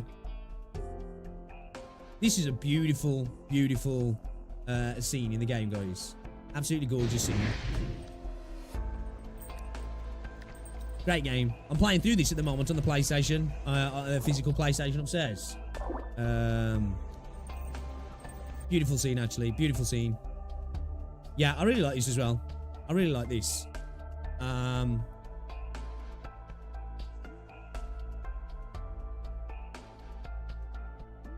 think a 7. I think a 7. It's a high 7, though. I really like it. It's nice. It's a really nice style, actually. It's really nice. I like it a lot. Yeah. Oh, wow. Okay. And this is for scene. And this is the new arrivals. Traditional Higashinese outfits made from the highest... Man, this is so hard to read, chat. This is pretty much white on white. What the hell? The highest quality fabric, colourful yet minimalistic, comfortable and warm, ideal choice for outdoor trips in autumn. That is so hard to fucking read, bro. Like, why would you put that white text on that colour? It's like, bruh, that's like fucking camoed, man. I can barely fucking see that. What the hell? It's easier to read it on the other screen over there. I mean, that's easier to read on stream, actually. Nah, it's easier on that monitor. The contrast's a bit higher on my other monitor over there, so I can see it better on that monitor. Contrast's quite low on this monitor as well. Like, Jesus, man. That is so fucking hard to read, chat. In-game model, though, really like it. Really like it. Really like it. I really like it, chat. I really like the lime green. You know me, the lime green. I'm here for it. In-game model, gorgeous. I really like it. Artwork, beautiful. She's got a little robo camera here. I like that as well. The boots look nice. This is really nice, actually. This is really nice. Imagine white on white, right? How would you even see that? It's just like, guess. Yeah, I like this, chap. I like the colours. I love the patterns on... Is this a kimono? Yeah, I love the patterns on this. I love the flowiness of the lower part of the outfit. The umbrella looks gorgeous. This is an 8. This might even be a 9, you know, chat. Because, I don't know, there's something... This is really pleasing on the eye in terms of a design. And again, I think some of these are sold. You know, it's like how good models make clothes look better. The pose, it's like dynamic, isn't it? You know, it looks like she, you know, you can feel the movement. You can see it, can't you? This could potentially be a 9 for me, chat. I really like this. It's really pretty. It's really cute. It's like nice. It's just like nice, you know what I mean? I like that. I'm going to give it a 9. I'm going to give it a 9. Well, it's nearly 12 for me. Gotta go sleep or so. Have college. Yeah, man, get some sleep, dude. Get some sleep. Yeah. No worries. Appreciate you stopping by as well. I'll probably get this uploaded as a video as well, like a little part 2. We'll do a whole series, I guess, because this is going to take a while. It's going to take a while because it's R3 now already. Okay, all right. Okay, so we got the twink skin here by the looks of things, chat. Okay, Enforcer. The Hyper Wing white jacket on mint green t-shirt, refreshingly cool for the summer. The skin, it's all right. It's all right. I'm not overly sold on the skin. I like the colours. The colours are nice and soft, nice and easy on the eye. I do like that.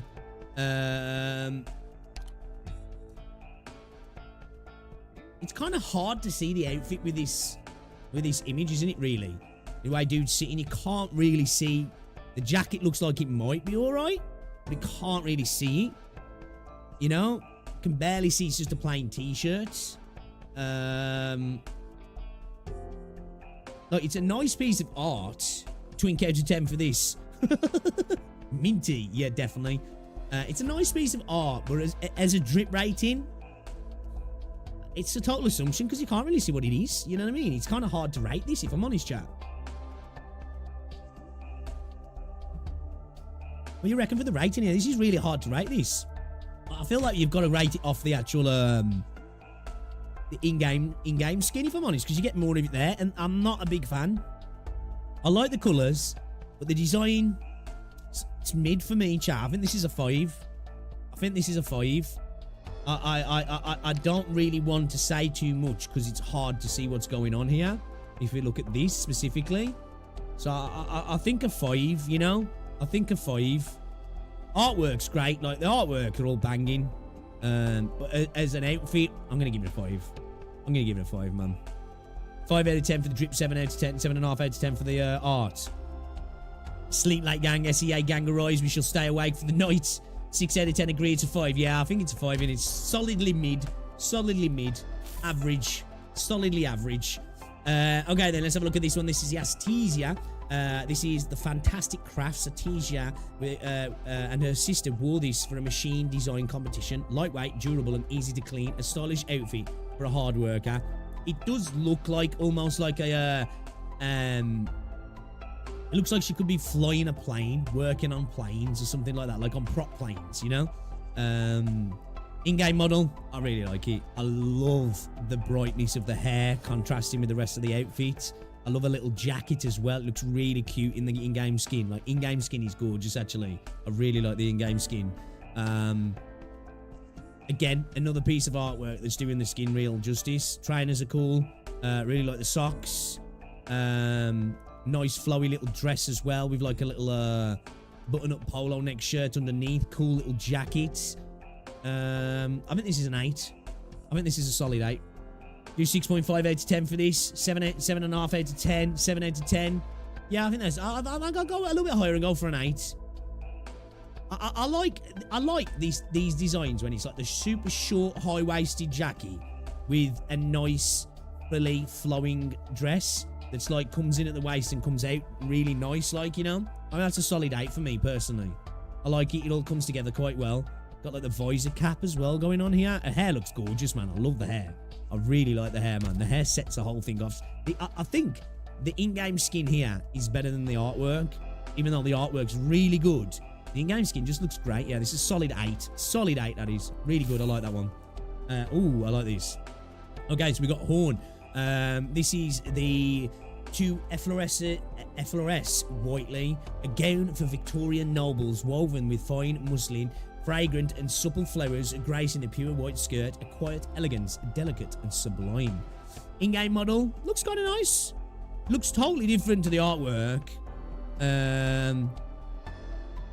It's nice though. It's nice actually.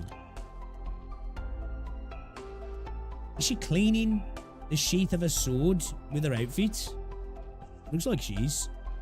Okay, grippers on show. It's very pretty. Very elegant, shall we say. Bit of hips on show here as well. I like this. I like this, chat. We got some legs. We got some toes on show here. You got a bit of thigh.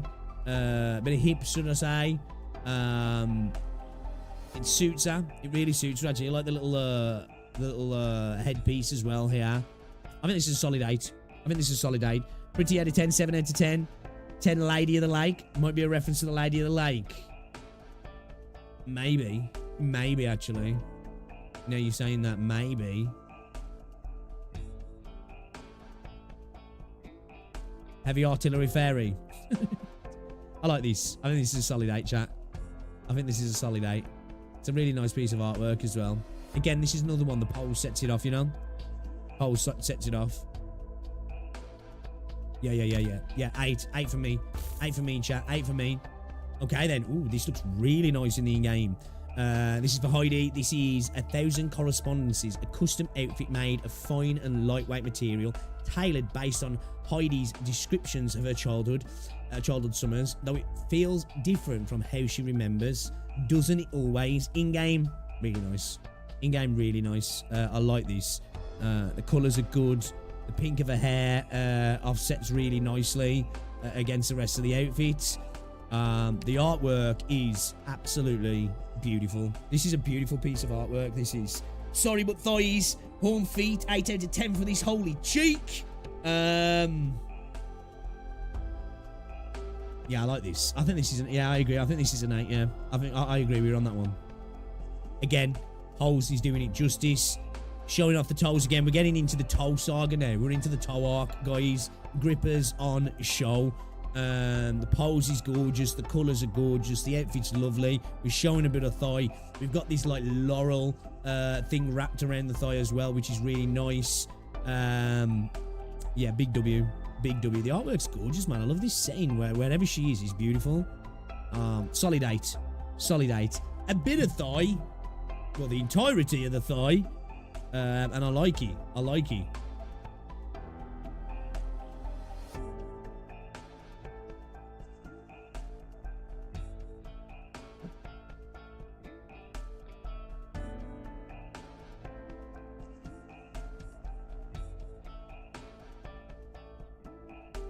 Yeah, solid 8. Solid 8, chat. Toes 9. 10 out of 10 for toes, yeah? Toes out of 10. Toes out of 10. Yeah, I like these. These solid 8 for me. Solid 8 for me.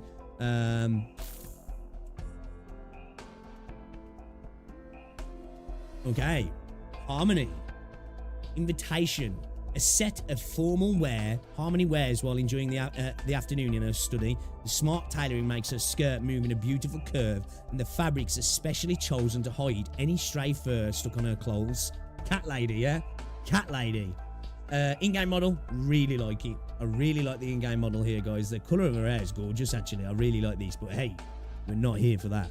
We're here for something else here. We got some kitty cats. But that's not what I'm looking at. Holy tights. Oh, these are tights. Now, these are tights. Chat.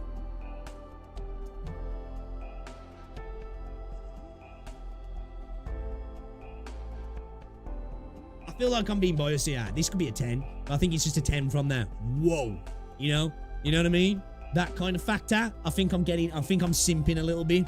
I think that's what's happening. I think I'm getting simped into a 10 out of 10 here, guys. I don't think that's a fair rating, though. I don't think that's a fair rating. I think I'm getting simped into a 10 out of 10, chap. You know? I'm getting simped into a 10 out of 10 here. Let's calm it down. Splash some water. And, let's respectfully look at it, right? Let's respectfully look at it, chat. I think it's a 9. I think it's a 9, chat. If we respectfully look at it like that, just look about. It's a solid 9. It's a solid. She's British. Ah, fuck it then. It's a 10. It's a 10, chap. It's a 10. I'm sorry. It's a 10. Yeah. All right, then. That's it. Done. It's a 10. I don't care. It's a simp 10. We're simping on this one, chat. I don't give a fuck, all right? All right, we're in. We're in, boys and girls. We're in. Welcome to the stream as well, Billy Bob. Neuron activation. W bias, right? Yeah, man, I like this one. I really like this, actually. The whole thing works. I like it. I am a fan as well. You know, I like it when, you know, women wear like tights like this as well when they got a little bit of a pattern in them. I am a bit of a, I do like tights, you know. I just think they look good on women. Not to get too deep into stuff, guys. Yeah, I think they look great. So yeah, big W for me. I'm all over it. Yeah, it's a 10. Fuck it. We're going in. She's got kitties everywhere, man. Take a little phantom kitty as well. Is that coming out of a thing here? What's going on with that? I like this. Yeah, 10 out of 10. 10 out of 10. Not taking it back. Oh, wow. Okay. This one's for Atsugene. This is the arrivals, her aspiration. The clothes, you know, it's probably better I'll take these off because they're so, they changed the colour. Asagine wore in her rented home a lab coat thrown over an enlarged and close fit. An elegant and close fit, sorry. For she must always be ready for a what? A whimsical stroke of inspiration for her experiments. Yeah, man, some of these colours are hard, especially wearing these blue blockers. Because they changed the colour of everything, so it's tinting it a bit more. I like this, chat. In-game model, really nice. I really like the in-game model. Although the in-game model's different to the artwork. She's got knee-high socks on in the in-game model, where she hasn't in the artwork. Interesting. Okay. I really like this, chat. This is really cute. It's really cute. The shoes are cute. These are unusual socks. They're kind of cute at the same time. Again, I really like it when they have these, like, cloaks and coats that, like, off the shoulder and they come off the arms, like, totally, you know, wouldn't be something you could wear out and about. You know, be so awkward and uncomfortable, but look really cool, like, you know, they look really cool. I think this all comes together. The layers are really nice. The hair looks really good as well. The bow in her hair. I love the colour of her hair. The flowers set it off. The background sets it off. It's a really nice piece of artwork, actually. We've got the kitty with a tie. Look at my guy over here, man. Hey, my guy over here. Dapper cat. This cat is so dapper. This cat is so dapper.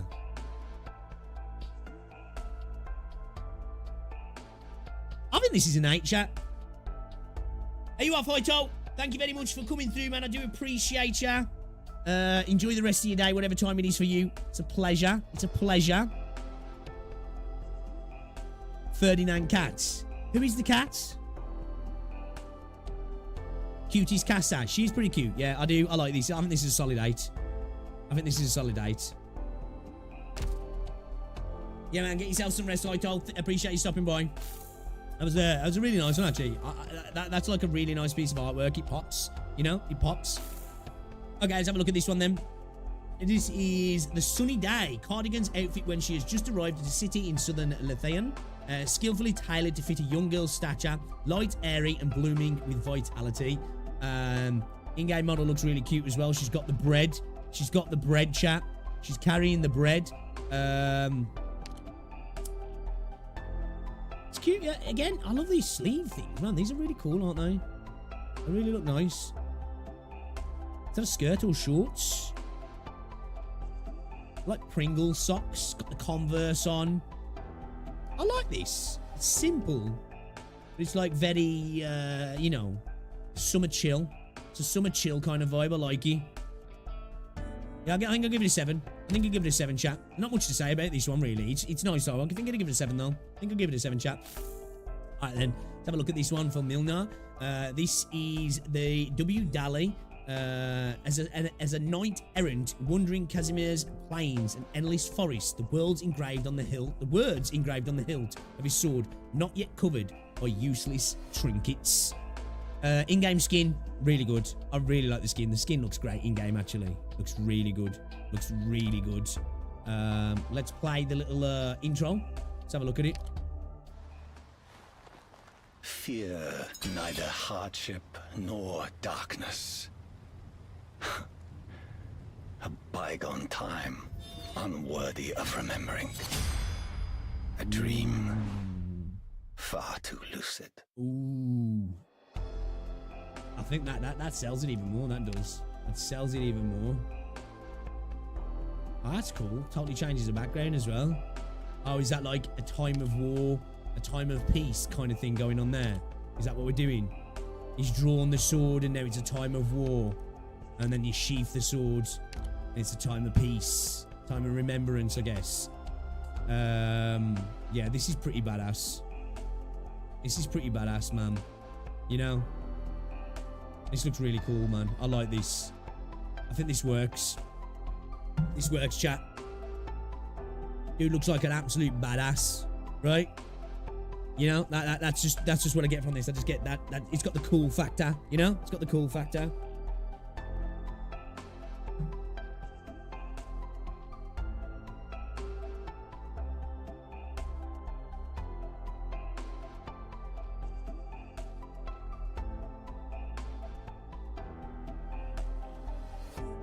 The uncle fell tarnished, Chad. Uncle, definitely, yeah. Definitely, yeah. I think this is, annoying. This is annoying for me, chat. You know? This has just got that sort of like, you know, growing up when I used to do artwork, this is the sort of character I'd draw for it to be like, yeah, that's cool. That dude's a badass. That's main protagonist style. You know what I mean?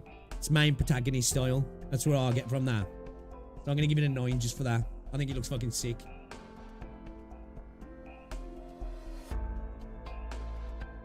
I think it looks really cool, actually. In-game model looks really nice as well. Yeah, solid 9. Ooh. Okay. We got our Scottish girl. Our Scottish girl. Okay. Alright. The Royal Guardsman bagpipes uniform as a new cadet at the military academy, doubling as a formal wear. Training in formal wear was yet another duty of a Royal Guardsman. In-game model looks good. In-game model looks great. This is what we're here for. Holy moly. Scottish lass, right? My God. Hey, TMF, welcome back, dude. Welcome back. Man, showed a bit of booba. Got the red hair, obviously, of course. The jacket looks so fucking good. The skirt. I love the way it's got like this wraparound around the shirt that she's got going on. The stockings. Or like, are they stockings underneath? More like thicker like leather or latex like stockings. With the boots. Yo, this has got everything. This has. The Gap. Chat. Purple burglar arm, right? It's a 10. It's a 10. Imagine her looking like that and hearing the VA lines that we've seen earlier, that we listened to before. 10. 10. Highland Lassie deserves a 10, right? We reckon. Is that a fair assumption there, chat? I think that's a 10. Straight up. No debate. His character looks fucking good behind her as well. Who the fuck's that? Who's his character here? Alright, she looks fucking good as well. Damn. Yeah, fucking 10. 10. All day long. 10. Done it. It's not even like, straight up 10. Straight up. It's fucking great skin. Like, really, really good skin this is. How much does that cost to buy? I want that skin. I need to get her first. But I want that. That's fucking sick. Okay, let's have a look at this one then. This is for Absinthe. The Noon Twilight. Absinthe, former school uniform in Ursa. Students wear their uniforms while exercising, resembling a field of neatly spaced seedlings behind a plough. They're exercising this. What the fuck? In-game? Looks nice in-game, actually. Looks nice in-game. This... I think the in-game skin looks better than the actual skin artwork here, chat.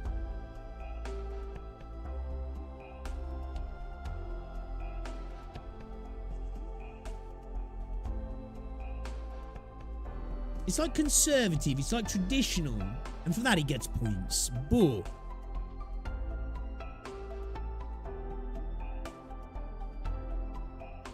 Read chapter 9 for the back. Okay.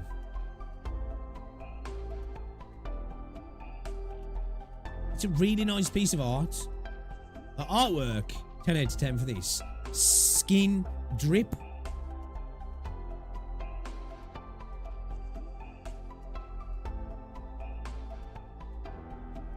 I like the way she's got like full-on combat stuff here. She's got a proper like blast helmet. He's a bit like Tachanka helmet, isn't he? She's got the combat gloves on. Well, I don't know, chat. I'm torn on this one. I don't know whether this is a 6. I don't know if this is a 6. I think 6 is kind of fair. I feel like 7 might be too high, but a 5 I think is too low.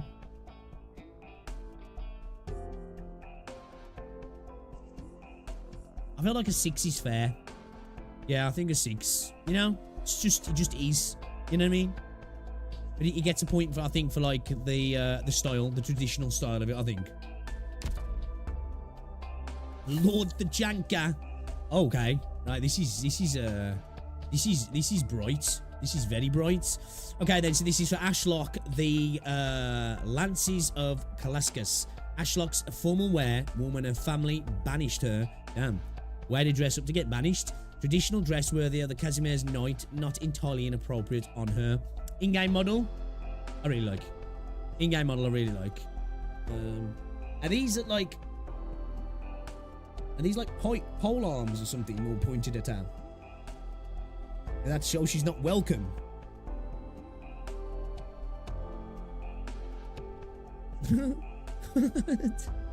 Somebody's not happy with her. Somebody's not happy with her. Now, this, I like the style. I like the colour. But I think out of the artwork, this might be one of the weakest artworks.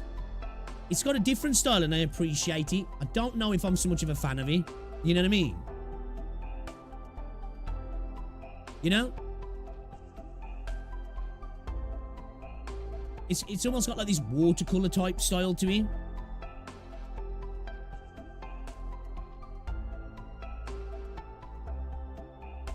I like the outfit, but I feel the artwork makes it kind of hard. It's not very detailed. Everything's a little bit, like vague. The edges are all soft, aren't they? It looks like a watercolor painting. You know what I mean? So,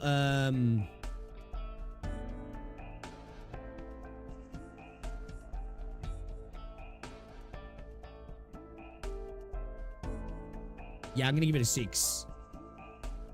I like how he's showing off like these lances being pointed. Is this to reference when it was banished? Is that what it's about? Yeah, if the artwork was better, it might be better. I think it Fuzzy describes it. It's literally lances as her outfit name say so. Yeah, I think a 6. I think a 6. Yeah, a 6. Yeah, soft. Yeah, it's a bit soft. Isn't no hard lines. Yeah, agree. Yeah. I think the artwork lets it down a little bit. It's not bad artwork, but for what we're looking at, like in comparison to this, it just doesn't pop, does it? It doesn't pop at all. Now, like as a stylized piece of art, it's gorgeous. But for what we're looking at, it doesn't help. All right then, Meteor. How many outfits is in this fucking set, guys? Oh my god, there's so many. Wait a minute. Oh my god, chat.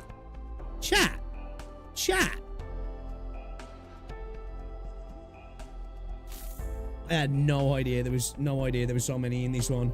Oh my god. Okay then. So we got Meteor. The what the fuck does that say? Is that looks like it's Polish or some shit, man? The Gwizendictroni. Troni?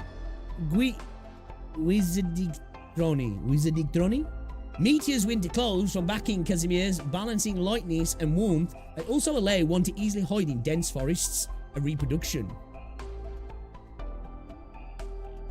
The skin, in-game skin, chat. In-game skin. I like it. No, you haven't missed Coral Coast. No. We told you pick Strip Knights. For real. For real. I ain't going to get through all of this particular one today. I did not think it went this deep. You know? With the previous ones we've gone through, I thought, oh, it looks like there's between like 5 to 10 for each group. What the fuck? These guys did not stop making stuff. Holy shit. Okay, yeah, in-game skin. I really like it. Style-wise, practical. Very practical. Get the winter vibe from it, don't ya? Looks like somebody who'd be out surviving the night, hunting down some food and sitting around the campfire to chow down, basically. This is very conservative and very practical. But I really, really like it. I really like it. I like it a lot, actually. This is a solid 8 from me, chat. Solid 8.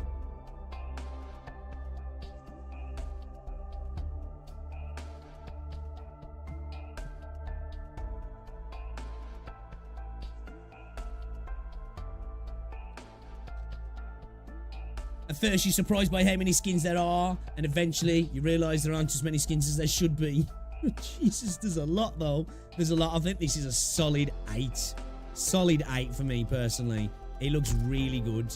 Really, really good. Okay, then let's move on to this one for Vigil, then. Other sides of Syracusa. Does he not occasionally wear a plain jacket and hoodie instead of a tailored suit and sit down at a not quite traditional Syracusan restaurant? This is full-on casual wear, isn't it? In-game model I like. The in-game model looks really cool, actually. I like the in-game model. Okay. Chat. A wolf with a fucking hat on looks awesome. He's got glasses on as well. Is he nearsighted? Dude's got reading glasses, bro. Bringing him some wine. The shoes are good. I just can never get down with the super skinny trousers. You know what I mean? I can just never get down with the super skinny trousers, man. I'm not into like the skinny jeans look.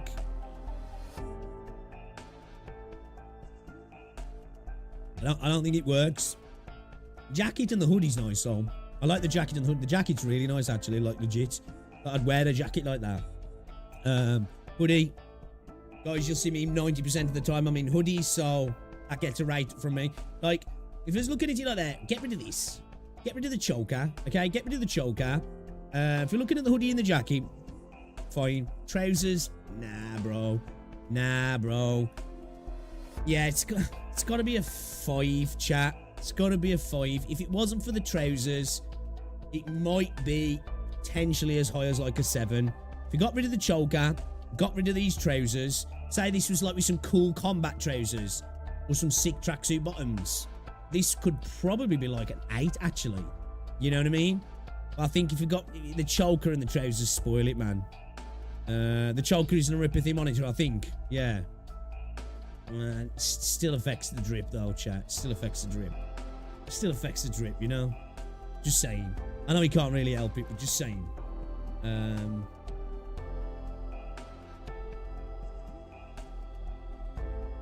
Oripathy the suppressor.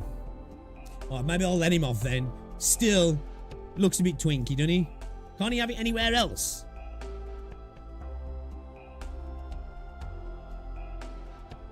Can't you have it on your wrist or your ankle or something? Wear it like a tag.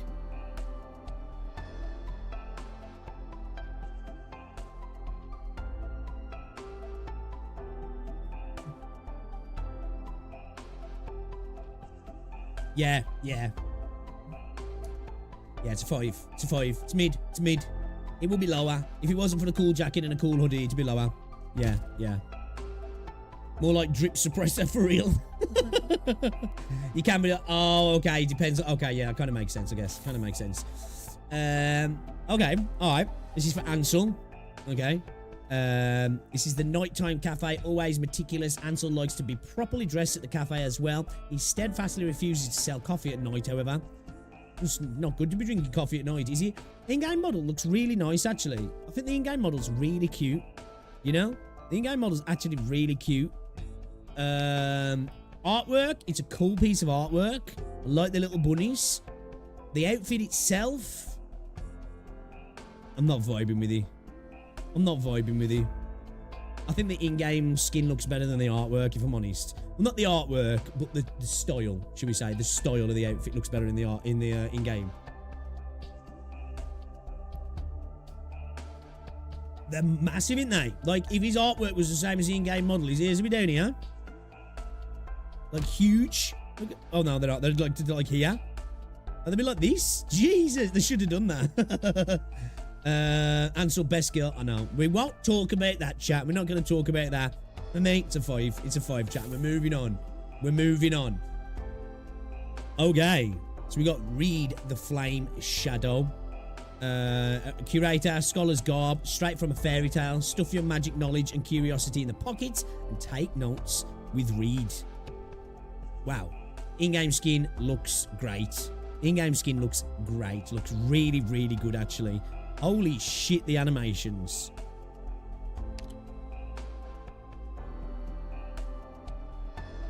So we got tights with the seam up the back. Classic. Like it. Nice heels with the bows on. Jacket's nice as well. It's hard to see the rest of the outfit. We can see that she's got like a little skirt dress on the inside of this. A pleated skirt. With it looks like a tie, I think. Witch's hat. Oh, I like the way the witch's hat splits to go around her horns. Yo, this is a 10, I think, you know, chat. 11 out of 10, 12 out of 10, 13 out of 10. Kind of upset I missed this one. I couldn't understand that because this is kind of sick. This is a 10 out of 10. Yeah, it's a banger. It's a banger, chat. It's a banger.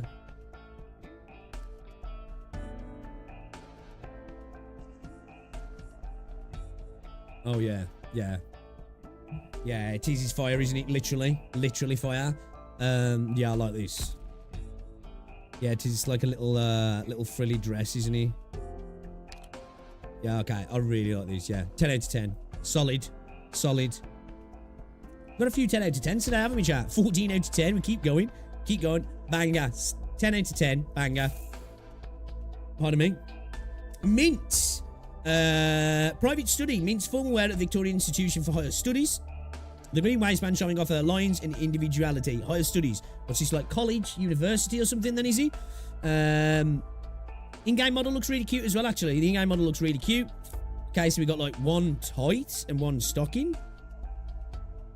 Okay. The weapon looks cool. I like the colours. She's chilling with the Rubik's Cube. I like this like sort of like what do you call it, like waistband, like clips together here. A little bit of tartan here as well. Cute shoes.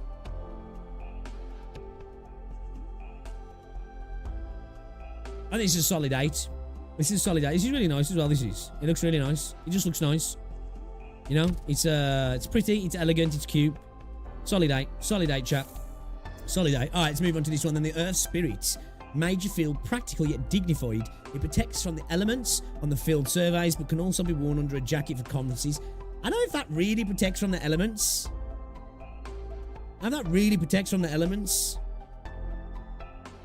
You know? But the in-game model looks good. The in-game model looks really good. I like it. And this is aura. This is aura. Read one is one of the best 21 OP skins. Best washing machine skin. Professor vibes, yes, definitely. He's got the monocle on here. Little shorts. The shorts look really nice. So actually, I like the little like I don't know what you would call these because they're not like hold-ups or anything. They're just like little attachments, aren't they? I love the cloak with the little accessories here as well.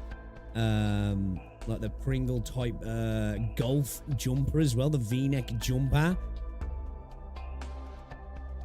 Love the shoes. Chat. Am I pushing this to say this is a 10 or would we say this is a 9? I feel like a 9 is probably more fair, yeah. I feel like a 10 might be pushing it just a little bit. I like the gloves. The cane looks great. I really, really like this. I really, really, really, really like this. This is stylish. This is super stylish. Cute, stylish, professional, kind of sexy. Yeah, we'll give it a 9. We'll give it a 9. I think we're stretching it if we give it a 10. I think we're stretching it. Like when you compare it to the Reed skin. Yeah, I think a 9's fair. I think a 9's fair. What's this? The hobo skin. Puzzle amidst the pieces. Puzzle knows when he should tailor his attire to his target. One of the most efficient ways to entrust and exchange intel when alone. However, he barely spares a thought to his appearance. Looks like it. This is definitely uber casual. This is chilling with your friends kind of outfit, isn't it? This. The skin in game looks kind of nice though. I like the contrasting colours. The artwork's really cool artwork. Who's dude trying to rizz up? Who's dude trying to rizz up? 9 is already flattering it. You reckon? You reckon a 9's too much, do you? That's fair. That's fair. I really like it though. This dude's trying to rizz somebody up, but it ain't working. Yeah, ripped jeans, ripped 3/4 fold-up jeans. Yeah, I'm already not feeling that. The trainers. All right, I guess. The jacket, nah, not for me, not for me, not for me. Dude looks like he's trying to get somebody's daughter pregnant and leave her, you know? Definitely looks like what he's trying to do. It's like he's trying to get somebody's daughter pregnant and then sleep with her sister. For sure. Yeah, it's not for me. It's not for me. It's for his spy work. Yeah, this is like a 6 maximum for me, this is. It's like a 6. I'd probably maybe even get it a 5. I think this is like the definition of mid, personally. Honestly, I feel like this is a definition of mid. 8. He looks way different in his default outfit, by the way. Yeah, I feel like this is like the definition of mid, man. You know? Honestly, I think it's a 5. I think this is a solid 5, personally. Red flags vibe, right? This is the sort of dude that if you had, well, you was in a position you had a daughter and my guy come home, or you saw that, you know, your sister bring a dude home like this, you'd be like, yep, dude's gonna break a heart. Dude's gonna break hearts. You know? He's a wanker. That's what he gives, that's the sort of vibes to me he gives, like wanker. Gen Z for sure. Yeah, it's a 5. It's a 5. Did he cut that? It looks like it, doesn't he? It looks like he cut him with his scissors, yeah? Yeah, dude looks like a douche. Makes him look like a douche. Wow, okay. So this is for Chiboy. Chiboy, is this pronounced? Chiboy? Chiboy? Lungmen's latest trend, seamlessly blending ancient and modern Yanese charm to Chiboy. Chiboy? The art of tea and the sword are the same in that both require full attention and to know when to stop. The skin looks beautiful in-game. It looks so cute and so elegant in-game. It really does. It looks elegant as hell in-game. So pretty. This is gorgeous. This is gorgeous. This is absolutely gorgeous. I love the colours. I absolutely love this. I really love this. The thing going on the waist here. The booba. The little short sleeve kind of thing going on here that comes up around the neck. This flowing pleated long dress skirt. Like the traditional Chinese sort of style with the patterns on. Ooh. Chubai. Ooh. The shoes are really pretty as well. This might be another 10, chat. This might be another 10, chat. 10. 10 exclamation mark. 10. 10. I think we're on the same wavelength then, yeah, chat. We're on the same wavelength. She's so peak and she's not terrible too. Yeah, it was good, yeah. The sprite animation is a reference of Crouching Tiger, Hidden Dragon in the part where they're jumping around the bamboos. Oh, is that what it is? That's a cool film, that is. It's a cool film. 10 in my opinion, yeah. I think, yeah, and that's fair to say. I love the makeup as well. Gorgeous, yeah. This is elegant as fuck. This is elegant as fuck. 10 out of 10. 10 out of 10. Alright. Corrosium. Leisure of the Seasons ladies. Leisure wear in Colombia. Detachable straps and pouches. Let Corrosium show off the many delights in his spring travels. You know what? The in-game model looks kind of cool. Why has bro got a blow-up balloon dog? Bro, what the fuck is that all about, man? Looks like some weird twink S&M vibes going on there, dude. You know what I mean? Something sus about this dude. Something super sus. Super sus. Although, the actual sprite in-game looks kind of nice. Yeah, nah. Nah. Bro, it's even studied. It's even studied as well. Yeah, this dude's a bit of a freak. This dude's a bit of a freak. You know? Hey, I'm not questioning what people get up to behind closed doors. You know? But, this dude looks like he... You know? This dude looks like he gets a bit freaky. A little bit freaky. And hey, nothing wrong with that. Nothing wrong with that. But, yeah, the blow-up dog is kind of odd. Kind of odd. Let's have a look at the drip then. Jacket. I really like the jacket though, actually. I like this jacket. It's got like a bomber jacket style. I love the light blue inlay of the jacket. Looks really, really good, actually. Really good. Dude's got the over-the-shoulder man bag. I like the... I don't get, was it a bandana? Dude's not in the Bloods or the Crips. He's in the... I don't know, the blow-up dog gang or something. I don't know what to think of the trousers. He's got like this cowboy thing going on here. They're like combat style. I think they'd just look better if they were just like combats all over, if I'm honest. I think that'd look better. You know? Just go the whole combat vibe. Yo, Neo, welcome back. Welcome back. Yeah, so definitely a twink vibe. Weird blow-up dog situation. The boots are cool. The boots are cool. I really like the jacket. I really, really like the jacket, man. Like that, I'd wear that jacket. You know what I mean? I'd really would wear that jacket. The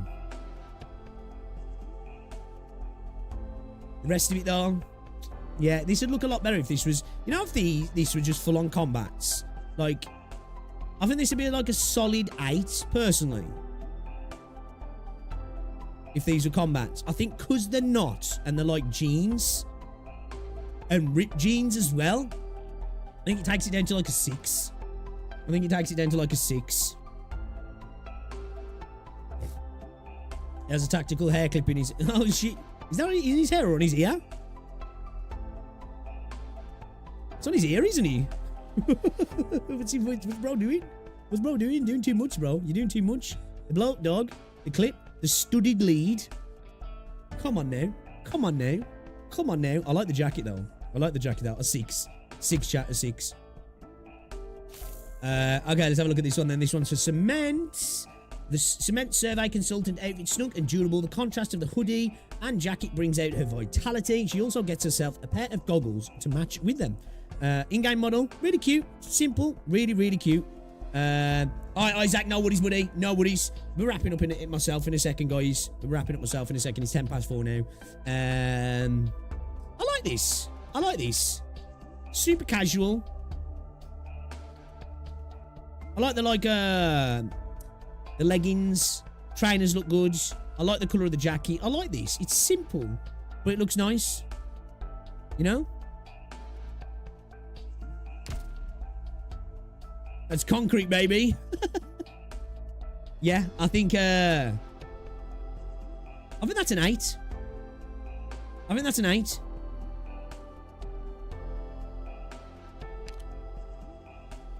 Yeah, it works. You know what I mean? It works. What is she? She can't see her ears or anything. What is she? I don't see a tail. What race is she? Okay, let's have a look at this one then. This is for Pinecone. Season of travel. Pinecone's outfit while visiting family in Colombia. The jacket jade trim outlines a simple dress with a vibrant aura. An unintentional pairing, yet perfect for spring. Really cute little sprite with a teddy bear. That's super cute. You know, that's really cute when you think about it. I really like it. The colours are great as well. I love these like lime greens. I do, man. I'm all over it. You done Brand's story, did ya? Nice, nice. Yeah, I really like the sprite. Love the colours. Yeah, it's a cute little outfit. I like the jacket. I love the jacket. I love the colours on the jacket. The teddy bear is really cute as well. Look at him waving. That's really cute. I think that's a solid... No, I think it's a 7, man. It's just really nice. It's just really cute. It's really pretty. It's nice. Yeah, I like it. It's a nice little outfit. I really like the jacket, man. The jacket's what sells it for me. And the green. You know, all this green here. I fucking love lime green, man. I don't know what it is, man. Alright, let's have a look at this one then. Habitat. Silence is dressed for public events. She's been busy of late and drifts to sleep in front of the camera. Luckily, she has Ifrit's handmade alarm clock to help her stay awake. In-game model. I like it. I like the in-game model. Tactical teddy bear holding the nail gun. Yeah, I like that. It's cool, yeah. Yeah, I like the in-game model for this as well. Artwork looks nice. This is really nice, actually. I like this. This is very elegant. Very elegant. I love the boots. I love these sort of like, they're not knee-high. They're like above ankle boots, you know? Lime green and gunmetal grey is my favourite colour combo. Yeah, man, lime green. Like, lime green with, like, white just looks good as well. Lime green with black, lime green with grey. It's, oh, man, it's like it's in my eyes. Not only does it look good, it's like my eyes feel good. You know what I mean? I know humans are most susceptible to the colour green. It's the colour we see the most, isn't it? Because at the end of the day, like, you know, colour, light, all that sort of stuff, it's radiation, isn't it? Our eyes pick up radiation, and something about green, man, it's just, oh, love it. I love it. I really like these. So we got a little doll here. Got a little L doll. Why does the clock look angry? The clock looks angry. So we got two little eyes here, and he's frowning hard, like, get the fuck out of bed. Don't know why. This is a solid 8, chat. This is a solid 8. This is. I really like it. It's nice. I like the colours. The boots are selling. I don't know why. These boots are really, really cute, man. They look nice. I like it when girls wear these sort of boots, man. You know, Rose has got a pair like this and look really nice. I don't know why. Just weird like that.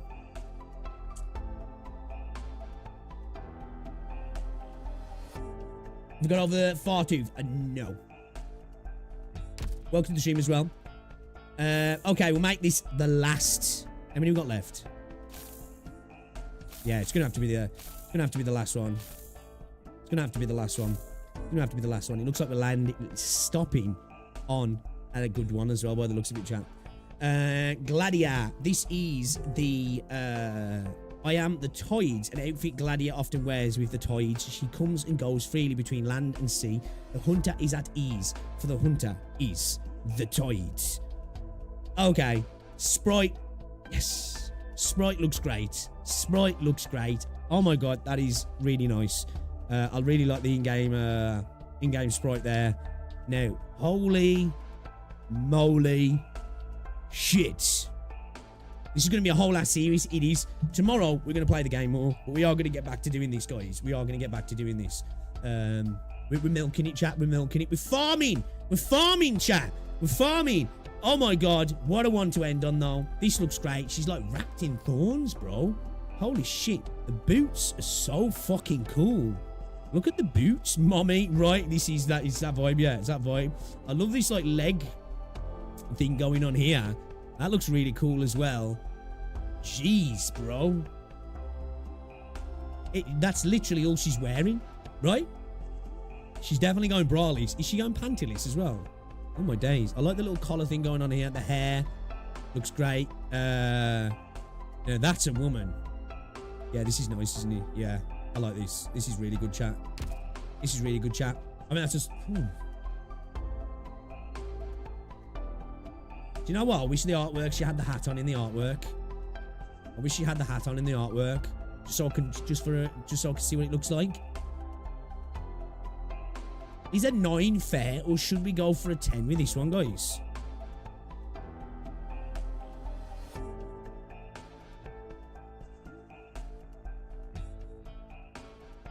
feel like a 10's fair, man. A horny 10. Yeah, I think a 10's fair. I think I'm going to let chat sway me on this one. She's looking at us like walking garbage. And you love it. And you love it as well.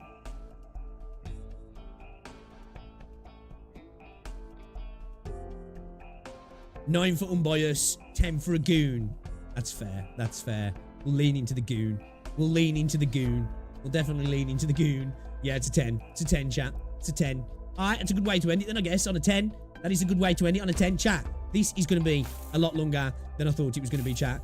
We're almost getting to the end of this one then. We've not got many left, so we'll be able to crack on with this next time. But chat, you haven't even got past the top line yet. Oh my god. When you guys said there were a lot, I looked at all these and I was like, there's not that many.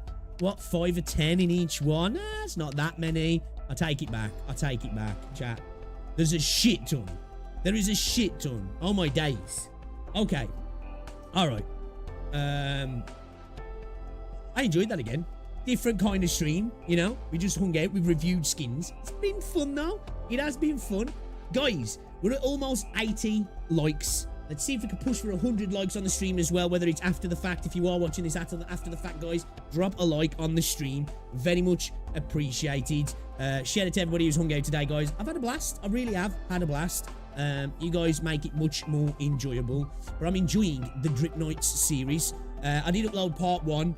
Just the actual review, skin review section of the stream. If you want to watch that from earlier, it's literally just part 1, so you can go back and see what we've already looked at. So yeah, man, thank you, everybody. Appreciate you coming through. I will be back on Arknights tomorrow. I'll be back. I've got my hair appointment at 2:30, I believe. So I should be live after that. So yeah, and I don't know if I've got an optician appointment soon. So if I end up having like an optician appointment where they're like dilate my eyes, maybe we might not be live that day, but I don't think it's tomorrow anyway. So yeah, 3:30ish, we should be live tomorrow.